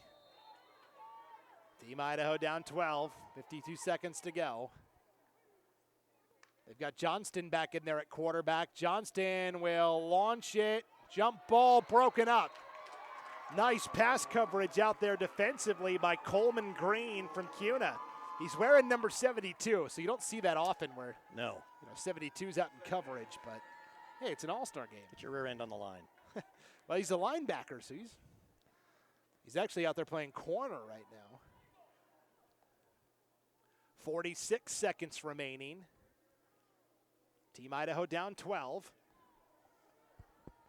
They've got the ball at the 21-yard line here of the Treasure Valley All-Stars. Johnston back to pass again. Going to take another deep shot and throws it short. They were trying the wheel route that time to Wesley Diaz from Post Falls. They tried the wheel route. They tried spinning the wheel, but they came up bankrupt. It's a Wheel of Fortune pun there. No whammies, no whammies. Yeah. 42 seconds to go. You're a big Wheel of Fortune fan. My mom is super good at it. There'll be like 2 letters on the board and she'll solve it. Nice. 3rd and 10, bobbled snap. Lewis gets drilled. Ball comes out. It is picked up. It will be going the other way for a defensive touchdown. A scoop and score. That is Landon Bolt of Eagle taking it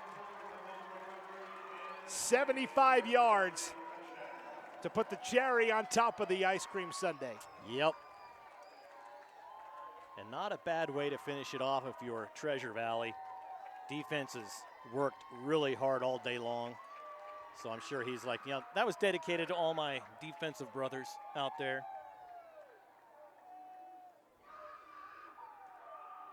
Makes it an even 40. So the whole game just back and forth. And the latter part of the third quarter and the fourth quarter has been all Treasure Valley.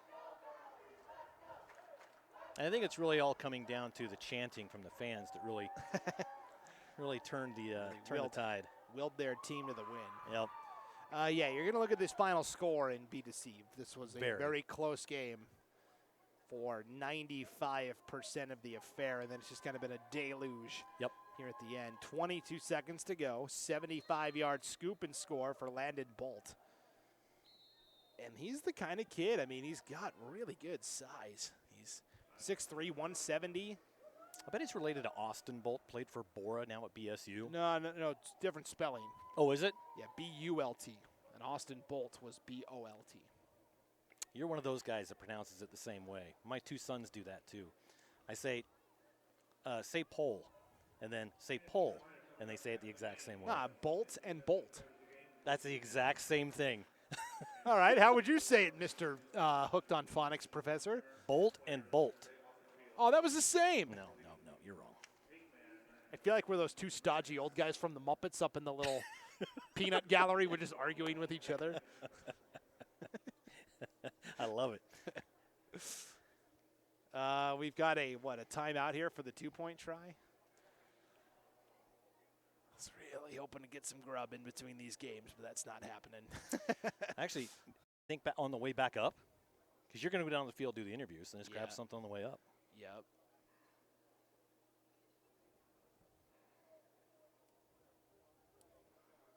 So I'll be Statler, you be Waldorf. Wow, you know their names. I watched a lot of Muppets as a kid. Gonzo.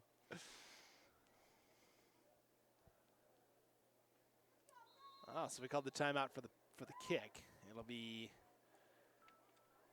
Xavier Bloxham from Timberline on for the point after try. Nearly blocked, but he knocks it through. 41-22, Treasure Valley with 26 seconds to go.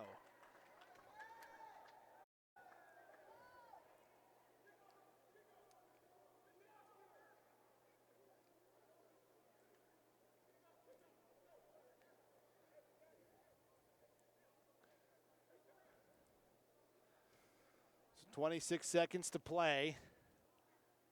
And Treasure Valley's not kicking it deep. No. Not to Ben Murray.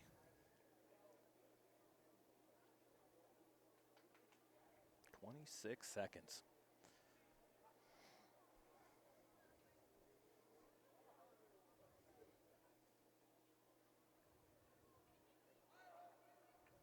Got one more left, the 8-man game. And that's going to be a fun one. Love me some 8-man football. Yeah, we've got kids from... Now, see, I thought it was, north and south. Yeah, gray and white. Yeah, there's some Oakley kids on that north team. I think they mixed and matched. But the south is pretty, well, no, they got a Lapway kid. Well, they got south. Kamei, Oakley. It's kind of, I think they just kind of. Okay, white and gray. Yeah. Is that describing our hair? White and gray. Mine. For the old guys from the Muppets, I guess that checks out. It does. It really does. White and gray. What is that uniform combo going to look like? Gray and white and green. Oh. So Potlatch is the green, and then Carey kind of has that bluish hue. Boy, have fun calling that. That's yeah, going to be that's going to be difficult. And they're blue numbers. Oh, boy. Here we go. Onside kick. Taken and, why? If he's going to a knee, why bring it down? That's dumb. That was fielded by Grady Helm of Lewiston, and he went to a knee, and they Still came in on him. So 26 seconds to go. 1st and 10 for Team Idaho. 41-22 lead for Treasure Valley.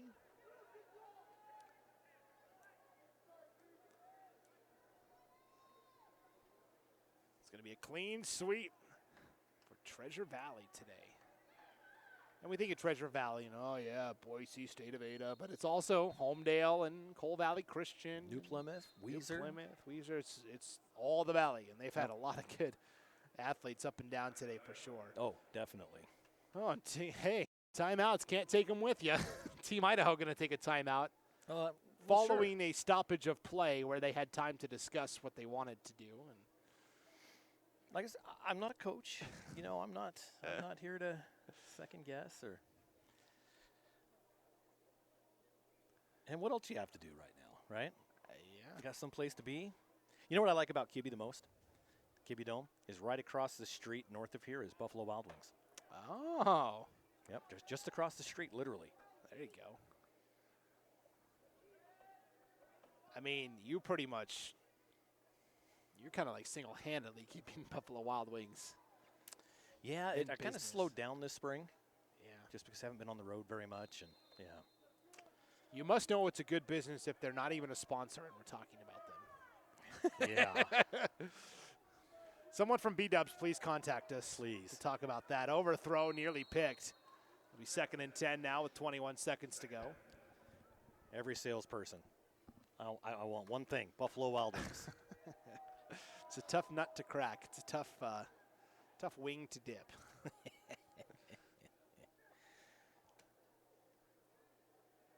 Second and 10, 21 seconds to go. 41-22, Treasure Valley lead. Toss play. This is Echo Hawk trying to see if they can catch lightning in a bottle again. He had that 72-yard touchdown run earlier. Takes it across the 50 up to the 46-yard line of Team Treasure Valley. It's enough for a first down, but only 9 seconds left. And the clock rolling. They'll snap it, and this will probably be the final play. Johnston will sling it to Armstrong. 1 second remaining on the clock as Armstrong got out of bounds at the 39. So, Hail Mary, full of grace. What do you have in store for thee? 1 second remaining. Team Idaho going to try and end it with a touchdown here. Johnston with 2 receivers left, 1 receiver to the right. Will float it over the middle to Echo Hawk, and a collision between Echo Hawk and Ashton Danielson of Mountain View will do it. Treasure Valley sweeps. The 8th graders win 41-22. We'll be back with the post-game show right after this. You're watching the 2023 Idaho 8th grade all-state football game on idahosports.com.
Dear Exit Strategy.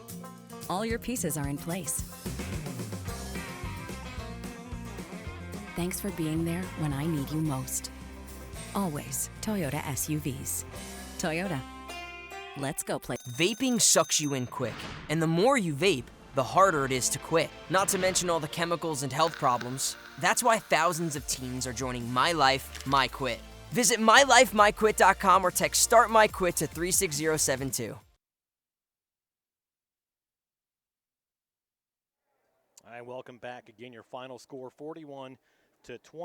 Team Treasure Valley over Team Idaho. We're going to go down onto the field now as they give the trophy, will give the trophy to the winning coach over there.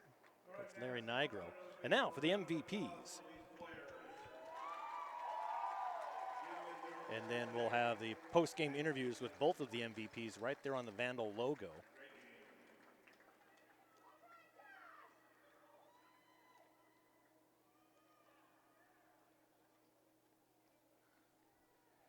Get some pictures taken. All right, this time we would like to introduce the offensive and defensive players of today's game.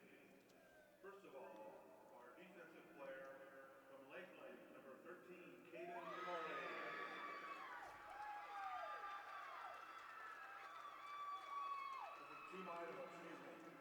Caden Carley, the defensive MVP from Lakeland. Okay, one more time. Defensive player of the game from Team Idaho. From Lakeland, number 13, Caden Carley. So there's Mr. Carley.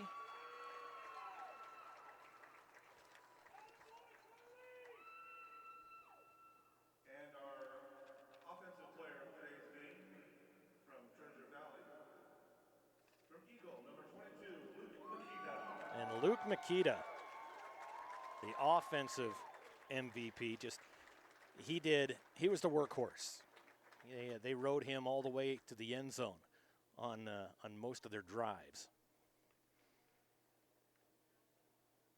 All right, coming up next will be our 8-man game, Gray versus White.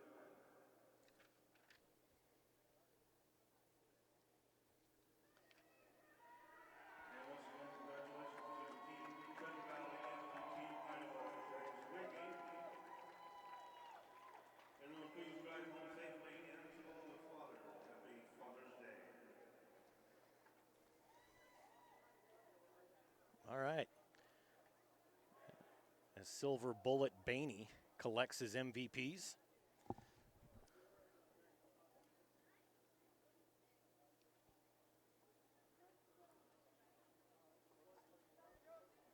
Makes the proper introductions. There we go.